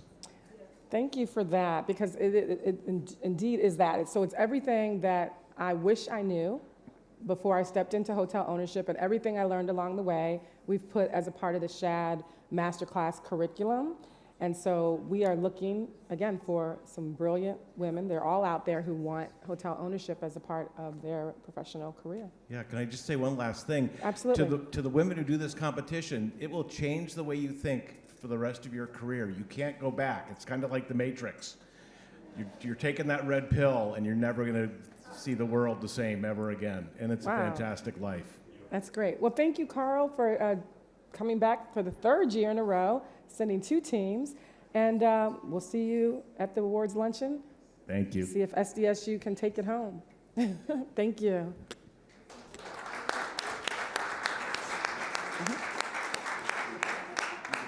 Can the girls that did it earlier ask for an A+ or something? What can you do for them? Can you hook them up I beyond know money? they should get extra credit if They they should get participate something, because right? there's a lot of work that goes into I this. agree. I mean, at least So- some discount on the tuition. He walked away. He doesn't care.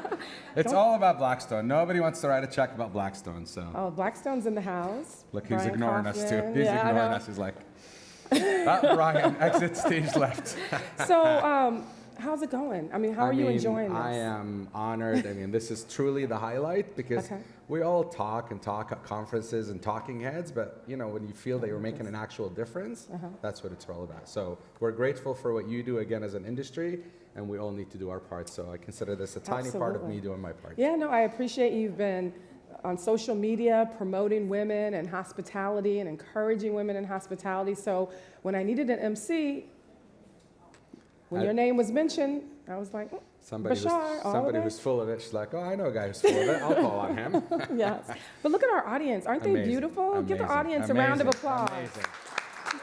And our judges. And our judges.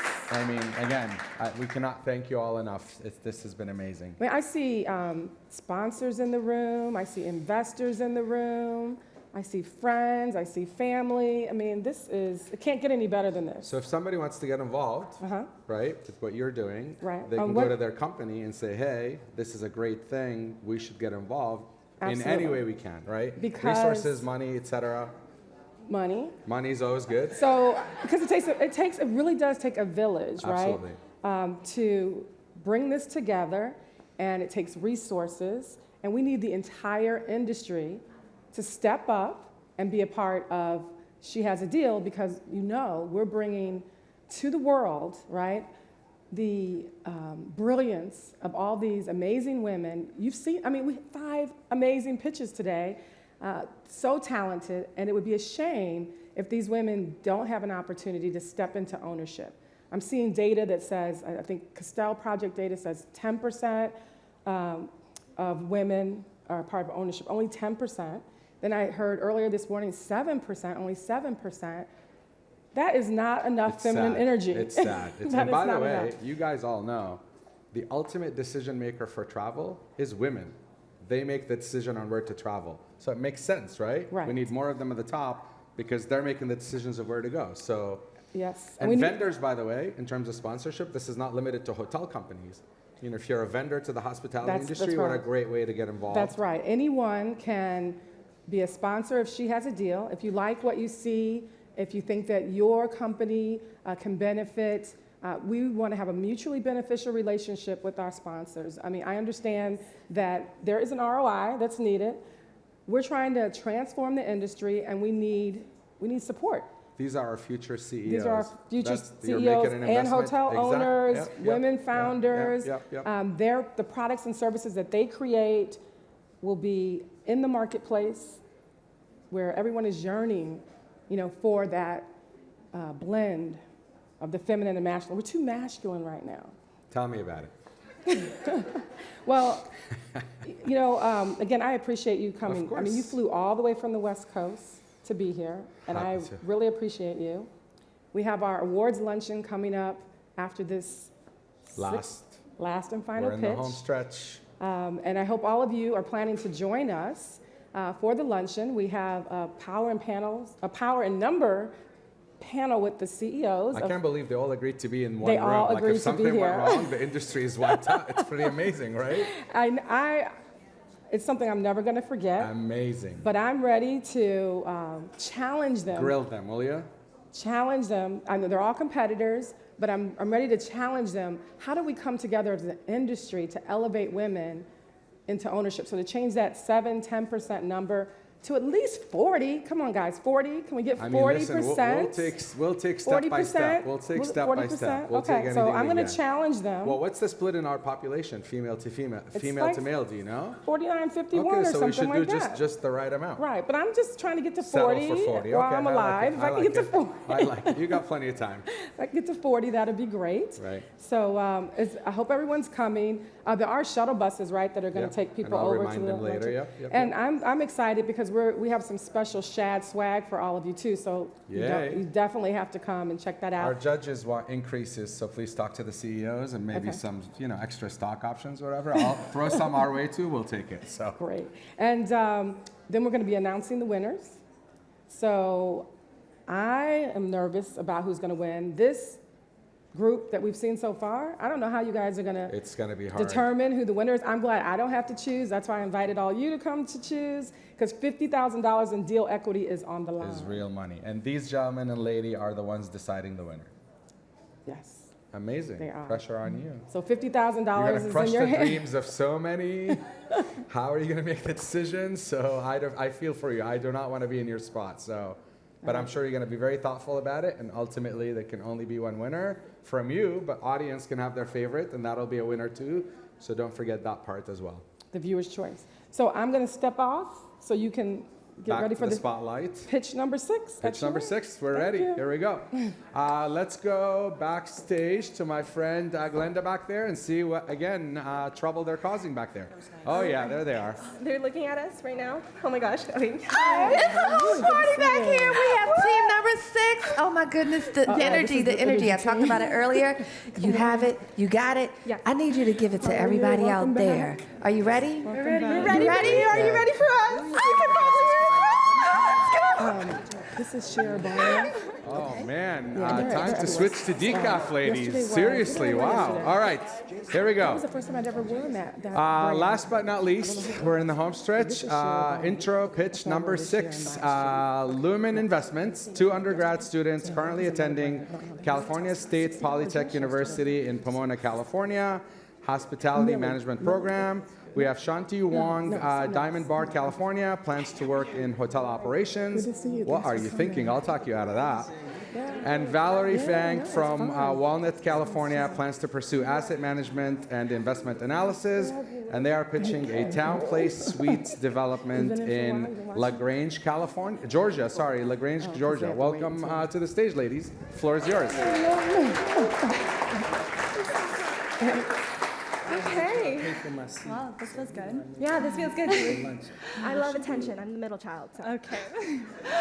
Hello, investors. We are Lumen Investments. My name is Valerie, alongside my co-founder, Shanti, and we are here to smile, light up your day with an incredible investment opportunity. So, we both just graduated with our Bachelor's of Science in Hospitality Management, and we were both born and raised in sunny SoCal. However, where we are basing our project just might surprise you. We are proposing a prototypical town place suites by Marriott in LaGrange, Georgia.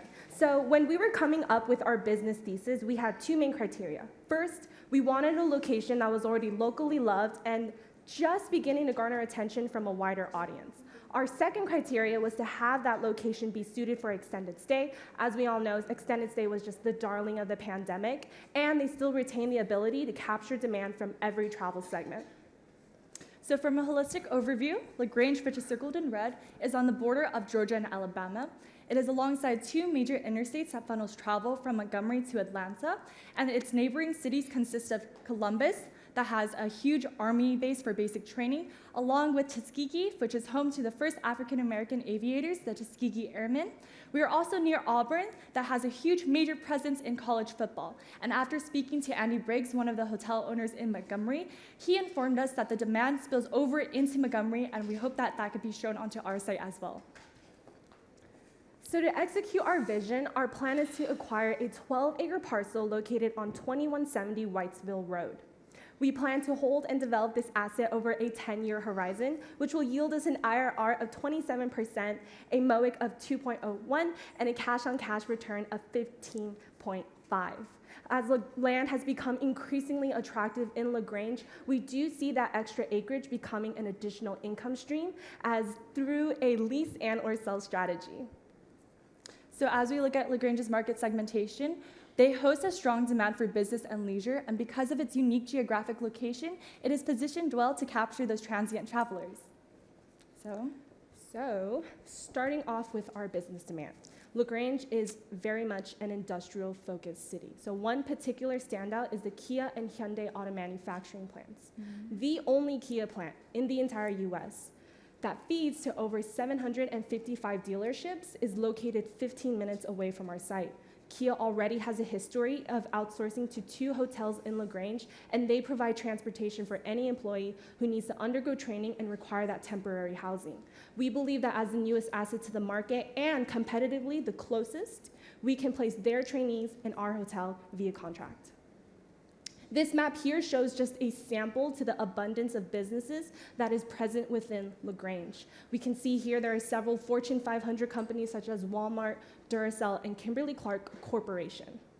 So business is the original bulk of demand for LaGrange. However, as employees get hired, families settle in, and the city grows, we do see a new surge of leisure guests. LaGrange already receives more than 3.5 million visitors annually for their abundant leisure options, and this is because they host a rich historic art culture with destination spots such as the Lafayette Square, the Sweetland Amphitheater, and we are a 15-minute walking distance from the West Point Lake.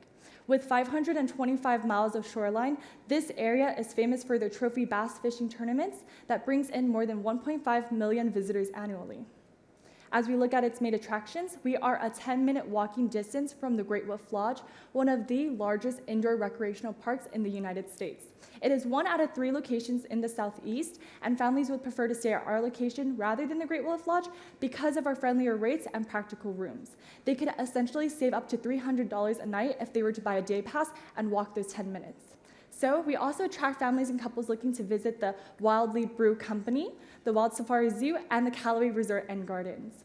So this map here shows us, as red is marked as our proposed site, there's abundance of leisure options that surround our hotel. Something that I do want to highlight about these attractions is their year-round popularity.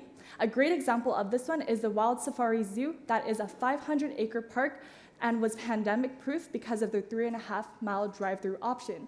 The little animals would stick their heads in, lick their kids, and have fun with that one. So along with this, there are indoor and outdoor settings for major of the attractions that we have here year-round.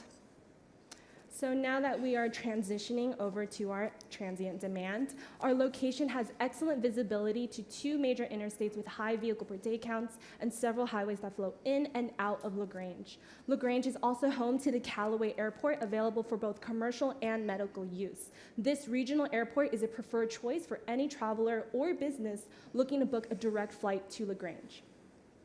So there are 2 major universities that we are in close proximity to. The one that I would like to speak upon is the West Georgia Technical College, which a majority of their students are affiliated with the Columbus Army Base and are not provided formal housing from the school. Along with the college presence, we see a cluster of medical facilities north from our site. There's the Wellstar that specializes in cancer treatments, and the Emory that specializes in cardiovascular surgeries. So these 2 medical facilities have well-known reputations and are part of a larger medical group located in Atlanta. And as an extended stay, we would be able to provide comfort for their patients and for their families. So this map visualizes all of the different transportation. This map visualizes all the medical facilities and colleges present in LaGrange that we are in a 10-minute drive from. Expanding outwards, this is all of the medical facilities like the Atlanta Up over there, and then there's also the different transportation and major universities showing our ability to be able to cater to the students and families looking for a getaway. Okay, so now that we finally covered everything that already exists in LaGrange, let's go over what's in the works. So to start, we have LaGrange's development plan with Sea Lake Enterprise. Sea Lake is a 100-year-old real estate development company with a portfolio of over 15 million square footage. They were actually responsible to contributing to what we now recognize as the skyline to Midtown and downtown Atlanta. What's most interesting is that Sea Lake has actually approached the city of LaGrange and are looking to establish a 500-acre multi-use leisure space that is certain to affect our site positively, as we will be within walking distance. Their plan is to connect the Great Wolf Lodge, which was under their jurisdiction, and connect it to a bubble of high-end retail, chef-driven restaurants, and family entertainment. While there is no slated completion date, the master plan is complete and pre-leasing is underway. We also see incoming growth from major names such as Hyundai, Remington, and sustainability efforts like Project Greenhouse. In addition, Georgia is currently in conversation with 17 possible new companies to add to LaGrange's ever-expanding industrial parks. These multi-million-dollar projects is certain to affect the business travel of LaGrange and the economic impact towards it. We can expect that with these large-scale, long-term projects, they will need temporary placement for their construction employees. Transitioning over to our competitive set, you'll notice that the only extended stay product that we were able to include is the Home 2 by Hilton. Us being the first true extended stay by Marriott will allow us to establish presence as LaGrange develops further. Regarding our hotel pipeline, we are aware of Stay App Suites. According to STR, they are the only product coming in, and competitively, we will take the advantage as we are a stronger product with a bigger brand power. This map here visualizes our comp set in relation to us, pipeline included. We can see that based on location, age, and supply type, we can easily become a top-performing hotel. So why did we choose this brand? Knowing that LaGrange is on the verge of exponential growth, we know that we need a strong product. And we know that we could easily establish our presence with the most versatile and recognized loyalty program available, Bonvoy. By providing Marriott with this prime location off of the I-85, we are reaping benefits of untapped supply. So as you see here, our loyalty program will play a crucial role as there aren't many Marriott products available in our region yet. So those red pins indicate all of the other Marriott products, and the yellow pins indicate all of the Town's Place suites specifically. The Courtyard is actually situated a little bit deeper within LaGrange, and it is the only Marriott product to cover that 78-mile stretch from Auburn to Noonan. Our hotel will be run by third-party operator Intermountain Management, a leading management company with 70% of their portfolio dedicated to Marriott's and 30% of that portfolio comprising of Town Place suites specifically. They know our product best and can manage it to its fullest potential. In their 25-year relationship with Marriott and celebrating their 40th anniversary, shout out Christy Patterson, we know that they have shared joint responsibility in bringing Town Place suites from its first generation to the version we know today. We also plan to utilize their development services, their experience in organizing project managers, keeping to construction timeline, and most importantly, staying within budget will prove to be a vital resource. So now let's go over how we expect to bring our project to fruition. So we're very much aware of supply chain issues and increasing tensions in global affairs. So to account for this, we factored in a strong time contingency of nearly 3 years, as opposed to the traditional 1.5 to 2. With our simplified visual here, you can see that we will begin the process as of May 2022, wrap up December 2024, and begin hotel operations in January 2025. This will bring us to a total project cost of $18.6 million, bringing our cost per key at $166,000. So we utilized the cost summary sheet provided by Marriott of a Town Place suite built last year in Washington, D.C. as our foundation. We then cross-analyzed the construction cost indexes of Georgia, and we noticed that in Columbus, which is 1 hour away from us, was actually 6% lower than Atlanta, which is 2 hours away from us. So with this LaGrange, naturally, the prices will be lower. We then lastly talked to Pinkerton and Law, the construction company that was responsible for building that Home 2 in our city, and they confirmed to us that our prices were within a realistic range. So we would look, that structure. So we see a depth structure of 65%, and after speaking with a representative from Wells Fargo, we believe that we could receive a 45.5 loan-to-value ratio of a 4.5 interest rate with a 20-year hold and a 3-year interest-only period. We then will utilize the low interest rates of SBA 504 of 4% to secure our 19.5%, and from you investors, we are asking you for $6.45 million to fulfill our remaining 35% of our total project to get the ball rolling. So now we will look at the metrics that make our project a success. So as we look at the historical performance of LaGrange, I do want us to keep in mind that our comp set is predominantly select service because we weren't able to choose a lot of extended stays. And we sourced these numbers from Calibri Labs. So I do want to focus in on 2017 and 2018 when the Great Wolf Lodge, the Home 2, and the Courtyard entered into our market with a total of 635 keys. However, despite this, and after the onset of the pandemic, we regained its strength back up to 78%. And last Monday, we also just got the refresher of our trailing 12 months. Right now, we see our occupancy at 82.5% and our RevPAR at $106.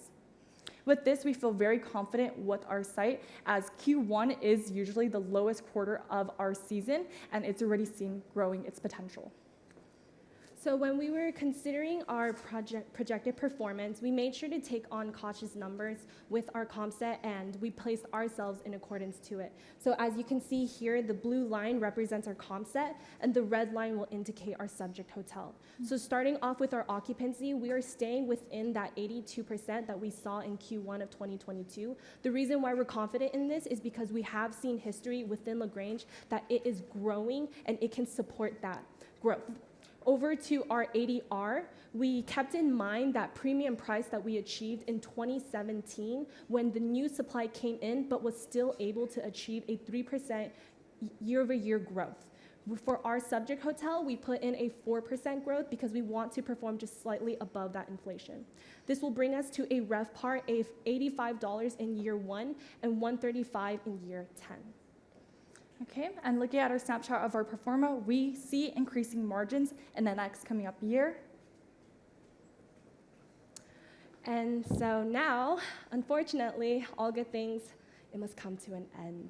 So we plan to implement an exit cap rate of 8%, a number that we see being reflected in the market today. This will bring us to a sales price of $19.2 million and net proceeds at $10.9 million. Judges and investors, this is a smart, it is a profitable, and it is a compelling choice. With a strong return on investment, a flourishing market, and of course, an excellent product, our TownePlace Suites is a stable deal guaranteed to make any investor happy. So thank you for listening to our pitch, and now we will open up the floor for Q&A. How about that choreography? Do you see it? It was like beautiful to watch, like a Swiss watch back and forth. I'm going to ask a question first. Okay. LaGrange, Georgia? How on God's green earth did you find LaGrange, Georgia? Was it like Dart on the map? Talk to me. You want to go for it? Okay, well, yeah, I'm totally on par with you. We were definitely first attracted to flashier locations. We wanted that Miami, Florida. We wanted San Diego, California, except that we found out they're very expensive and there's a lot of protocol around it. So with that, shift gears, we focus on the tertiary market, something that was up and coming. We want to get in early. Once it blows up, we can profit off of it. So that was our mentality. Really smart, right? Entitlement in LaGrange is over the counter. In the Democratic People's Republic of California, it's like 9 years it'll take you. So smart. Judges, the floor is yours. Brian, go ahead. I happen to think LaGrange, Georgia is a phenomenal market. Sunbelt, it's where the action is. Let's go. So you're in it for roundly 18.5 million, right? And you're exiting at 19 million. And you've got say it one more time. Your exit value, I think, was 19 million. Yes. Right? And so it's a 27% IRR, but a 15% cash yield. So if you're in for 18.5, you're out for 19. Help me understand the 27% IRR. That's a great question. So we actually, last night, we were unfortunately realizing that our calculations were pulling from the wrong year. And we didn't want to change up the slides a little too late into the process, but we could show you those financial models afterwards. So what we do want to address is that our hotel is still profitable. It really was just technical errors with the Excel model. And of course, I mean, pitches today, we didn't have the 24 hours to turn it around quickly. But when we were looking at our cash flows, it was still projecting at a positive number, and we were able to make a profit once we exit into year 10. John? Thank you. First off, I'd like to say, before you send that picture out, I need to approve that before it goes to any social media. Yes, sorry. I won't develop it. He's an influencer. He can't ruin his street cred. So. Not at all. So that land price, $950,000. Yes. That's a fantastic price, and to have that partial out for the 2 acres for the hotel, absolutely incredible. With the additional land, number one, what are you going to do with that? And did you ever just think about parceling that out and just doing the $200,000 in land access to have a higher return? Yes, so as we stated in the beginning of our presentation, we didn't quite put it into our financial model because, of course, we still need to see truly what our hotel performance did, not that we actually did that successfully. But where we are going with it is we do see profit coming from it through a lease and or sell strategy. Because LaGrange is on the verge of exponential growth, our plan is to include neighbors such as CVS, we put in a Target, we put in something else like a sit-down restaurant. We know that the city really wants things like that. And from there, we know that LaGrange is in hot demand. The city will support us to include those neighbors. And so overall, it just still yield a return. And I wanted to add on to that, the 950,000 is for the 12 acres total, and then we take out our 2% or our 2 acres, 3 acres. We already see one of the acreages down around like 5 minutes down the street is already selling for $1 million. So we kind of believe that, you know what, if we just hold this for a little bit longer too, we could just sell it off as additional profit. But that's just a different investment that we might not want to invite into this pitch. Jim? Great job. Love the brand for the market. If my math is right, the average rooms per hotel in the comp set is roughly 74. You're proposing 112 rooms. Yes. Which is roughly 150% of the comp set. How did you arrive at that? Right, obviously, the market was running 75, 78%, but now you're significantly higher key count. Yeah. So we were looking at a prototype that was 89 keys. However, when we were doing our due diligence, we noticed that it was kind of, I don't want to say like a waste of turn, but a waste of turn as we built a hotel with less keys, because by that time, our market was going to pump. So we thought, you know what, let's add in the 112 keys. That's why we extended our year to be 10 years so that we're able to actually utilize all of that. And since we are the first Marriott or the second Marriott product to join into the market, we believe by that time, we're able to actually fulfill and fill up those rooms. And we are confident within that key count because while this isn't, we did receive some sort of, we were talking to Pinkerton and Laws, and of course they were responsible for the construction company, and they were able to inform us that that Hilton is performing at exceptional numbers. So there is absolutely no question rooms are in demand within LaGrange. Lisa? To piggyback on that, my question was your penetration of the comp set from a rate perspective was pretty significant. Can you talk about your location and how you got to that rate projection? Can you explain? Yeah, your ADR projection. So your projection of how your hotel is going to perform from a rate perspective. Oh, yeah, perfect. How'd you get there? So we did pretty simple like parameters for that one. We did a 3% interest rate or inflation rate throughout for all of them. And for us, for our subject hotel, we did a 4% because we want to be proving a little bit above market. And we kept a 10% margin from our comp set because we are an extended stay. And we thought that that was a little bit more reasonable as we looked at our historical performance. And currently, they actually are a separate from 17% from the home two, since they are selling at 130, and our comp set is about 110, I believe. Yeah. John, back to you. Yes, so you mentioned there was one extended stay hotel there, which is home two. So where's the additional extended stay demand coming from?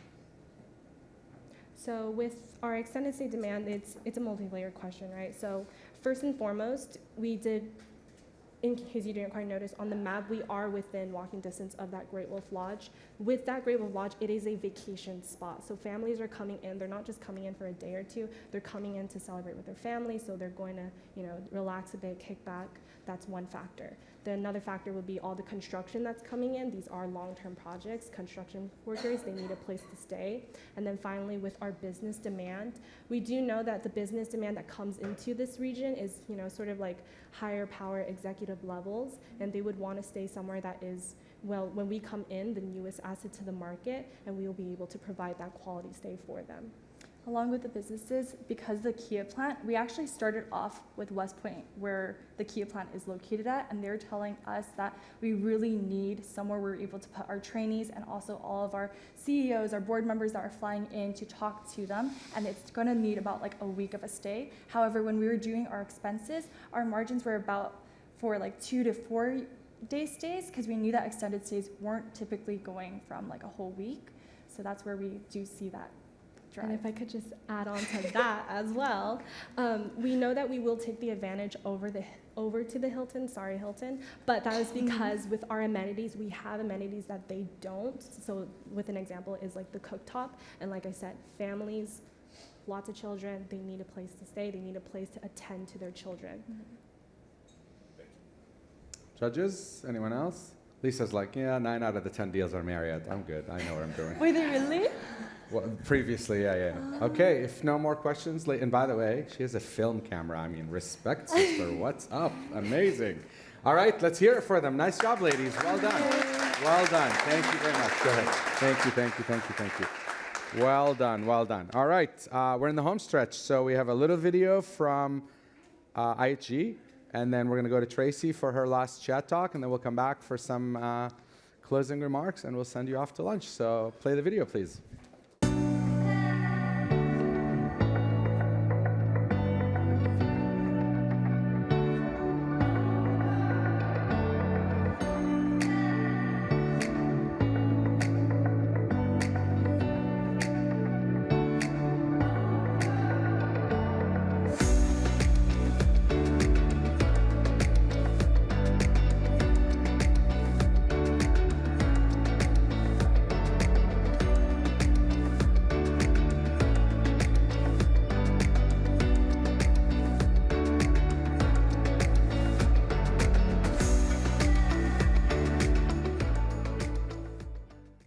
Shanti, Valerie, congratulations. Thank you. You are the closers. Unfortunately. Fortunately, yes. Which one is it? Fortunately. Okay. Now, would you tell everyone how you got here? Because many, if not all of the other young ladies were introduced through university or something like that. How did you get here? Okay, well, yeah, it's all me again. So, how we got here was just, I was graduating college, and I have to be honest, my What's resume. the one word? There's a one word. That starts with a G. Google. Yeah. My resume was looking sparse, so I wanted something to add to it. I searched up hotel competitions. I was just scrolling link after link, and I think it was around like on the 3rd page, I found She Has a Deal. I reached out to the winner last year, and she just told me that this is a great opportunity. You're going to learn so much. You should definitely get involved, and that's how we're here. Talk about persistence. Talk about finding what you want and getting it done. You Googled your way here. I think you made your way into all of our hearts. We're going to go to Tracy in just a moment to continue that chat talk, but congratulations once again. Thank you so much. How do you feel? You feel good? Feeling good. Excellent. Okay, Tracy. Hi, Noah Silverman. How are you? I'm good, Tracy. How are you? Nice to see you. Yeah, nice to see you again. So this is your 2nd year here doing the Shad Talks. We appreciate the sponsorship from Marriott. As a founding sponsor, Marriott was here from day one in this gallery, helping us kick off She Has a Deal. And so I am so grateful to Marriott, so grateful for you to continue to help us move forward. This year, we ended up with 4 Marriott pitches in the finals. That must feel really good. Truly a testament, I think, to the quality of the pitchers. Everyone was really spectacular, regardless of the brands that were being pitched. Absolutely. And now I think this is going to be a tough pick. I mean, my sympathy to the judges. I am super happy that I'm not one of the people responsible for picking the winner of this competition today, definitely. Yeah, so being over development for Marriott, I purposely wanted to talk to you after this, ground up. We had 2 ground up Marriotts, but purposely after this last town place development. Tell me what you observed, and would this be the type of project that Marriott would want to approve? Yeah, well, it's a similar reaction to the reaction that I had last year, which is I continue to be struck by just how sort of real life these examples are and how similar they are to the things that we see coming through our development committee every month. So that kind of market, that kind of project, Town Place Suites with Intermountain as the operator and providing development services, I mean, quite literally, those are the projects that we're seeing coming through our committee every month for approval, and it's great to see them in this environment as well, and just really impressed by the quality of the presentations today, all of them. Right. So, but like all these deals are real deals. Like we don't pitch fictitious. These are real deals. They go out and find real deals. And so I was very impressed with Shanti and Valerie because I actually had an opportunity in California that I shared with them, and they happen to live 10 minutes from the site. But early on, we figured out this is not feasible. And they were pointing out all the reasons why it wasn't feasible. So that was exciting to see. So when they came to me and said, hey, we found a deal, and they live in California, we found a deal in Georgia. I was like, how did you find your way to Georgia, right? So I never heard of LaGrange, but they convinced me and persuaded me that it was a great opportunity when they pitched it to me. So when you look at a place like LaGrange, it's something you're familiar with, or how would Marriott look at a tertiary market like that? I am familiar with LaGrange, but when you do what I do for a living, there's a lot of small markets and big markets across the country that other people haven't heard of that you've heard of. But what's interesting is we actually have a very specific strategy for our Fairfield brand and our Town Place Suites brand in precisely those kinds of markets, secondary and tertiary markets across the country where we believe we are underrepresented and want to have representation and believe that our brands will work and be successful financial investments in those markets. And we actually have people on our development team that are specifically focused on trying to ferret out those opportunities with investors like and developers like Shanti and Valerie. So again, that's a deal that if it came to us tomorrow, we'd jump all over it. If it comes to us today, we'll jump all over it. So anybody who's got equity, provide these young ladies the equity, because that's a deal we'd love to do. We'd like to do that. And so for anyone who's watching who has the aspiration of hotel ownership, wants to develop a Marriott, how do they get in touch, or how should they approach Marriott with an idea? What do they need to have or know before they come to Marriott, and who do they contact at Marriott? Well, the kinds of things that your program is teaching folks are certainly helpful, but I don't usually do the plugs for MarriottDevelopment.com, but MarriottDevelopment.com is a great place to start. You'll find our contact information on there and an opportunity to get in touch with us. Happy to put anybody who's interested in one of our brands in touch with the appropriate development person on our team to work with you on those opportunities, and so that's really the best place to start. Great. So as we close out, I just want to bring up, because everyone's probably wondering, how come Tony is not going to be on the CEO panel today? We wanted Tony, but do you know where Tony is? I do know where he is. Unfortunately, he had a conflict in Europe, so was unable to be here today. He sends his regards, his support. He loves this program. He asks me about it every year. I'm sure he will ask for a download from today as well, and express his regrets on behalf of the company that he couldn't be here today. Yeah, we will miss him, but we know that he is committed to She Has a Deal and committed to creating more women hotel owners and developers, and we look forward to continuing to work with you. Absolutely, and thank you, Tracy, for everything that you do with this program. We're just so proud to be part of it and to support it, and congratulations to you on another awesome program. Thank you. We'll see you over at the awards luncheon. Thank you. That was great. Ladies and gentlemen, you did it. This is it. An amazing special thank you to all of you who are in the room. Judges, we are grateful for you taking the time, and we know this is not an easy task, so we are very grateful for your time and your wisdom. A few housekeeping notes. Please don't forget the voting. We're putting the QR code. Now, this one, at this point, is for the viewer's choice. So same process, just vote here for the viewer's choice award for the team that will win that. Obviously, this doesn't happen overnight, as you can imagine. These ladies were incredibly thoughtful. They really attended to every detail, and Tracy and her team have been working diligently with them throughout this process. And this is our future, and the future is bright if this is our future. So I'm very, very excited. Please contribute. Please find a way to contribute. Like I said, cash is king, but it's not all about cash. Our time is probably the most valuable thing we can offer these up-and-coming, incredible hoteliers and owners. So please find the time and offer the time. Let's see here. The SHaD Prosperity Fund that Tracy talked about as well, which underwrites the winning prize money. CEO panel at the lunch, minus Tony, we heard earlier, but again, a group of incredible CEOs that are really masters of our industry. All male, by the way, all white male to be exact, but another conversation for another day.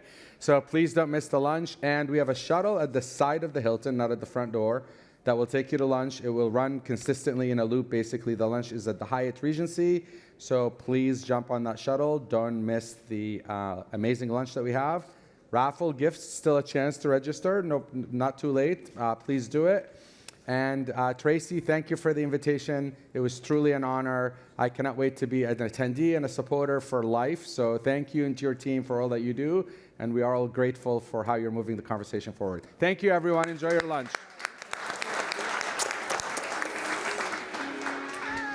That's all she wrote. Well done. Thank you. Thanks for all your help. It wouldn't have happened without you.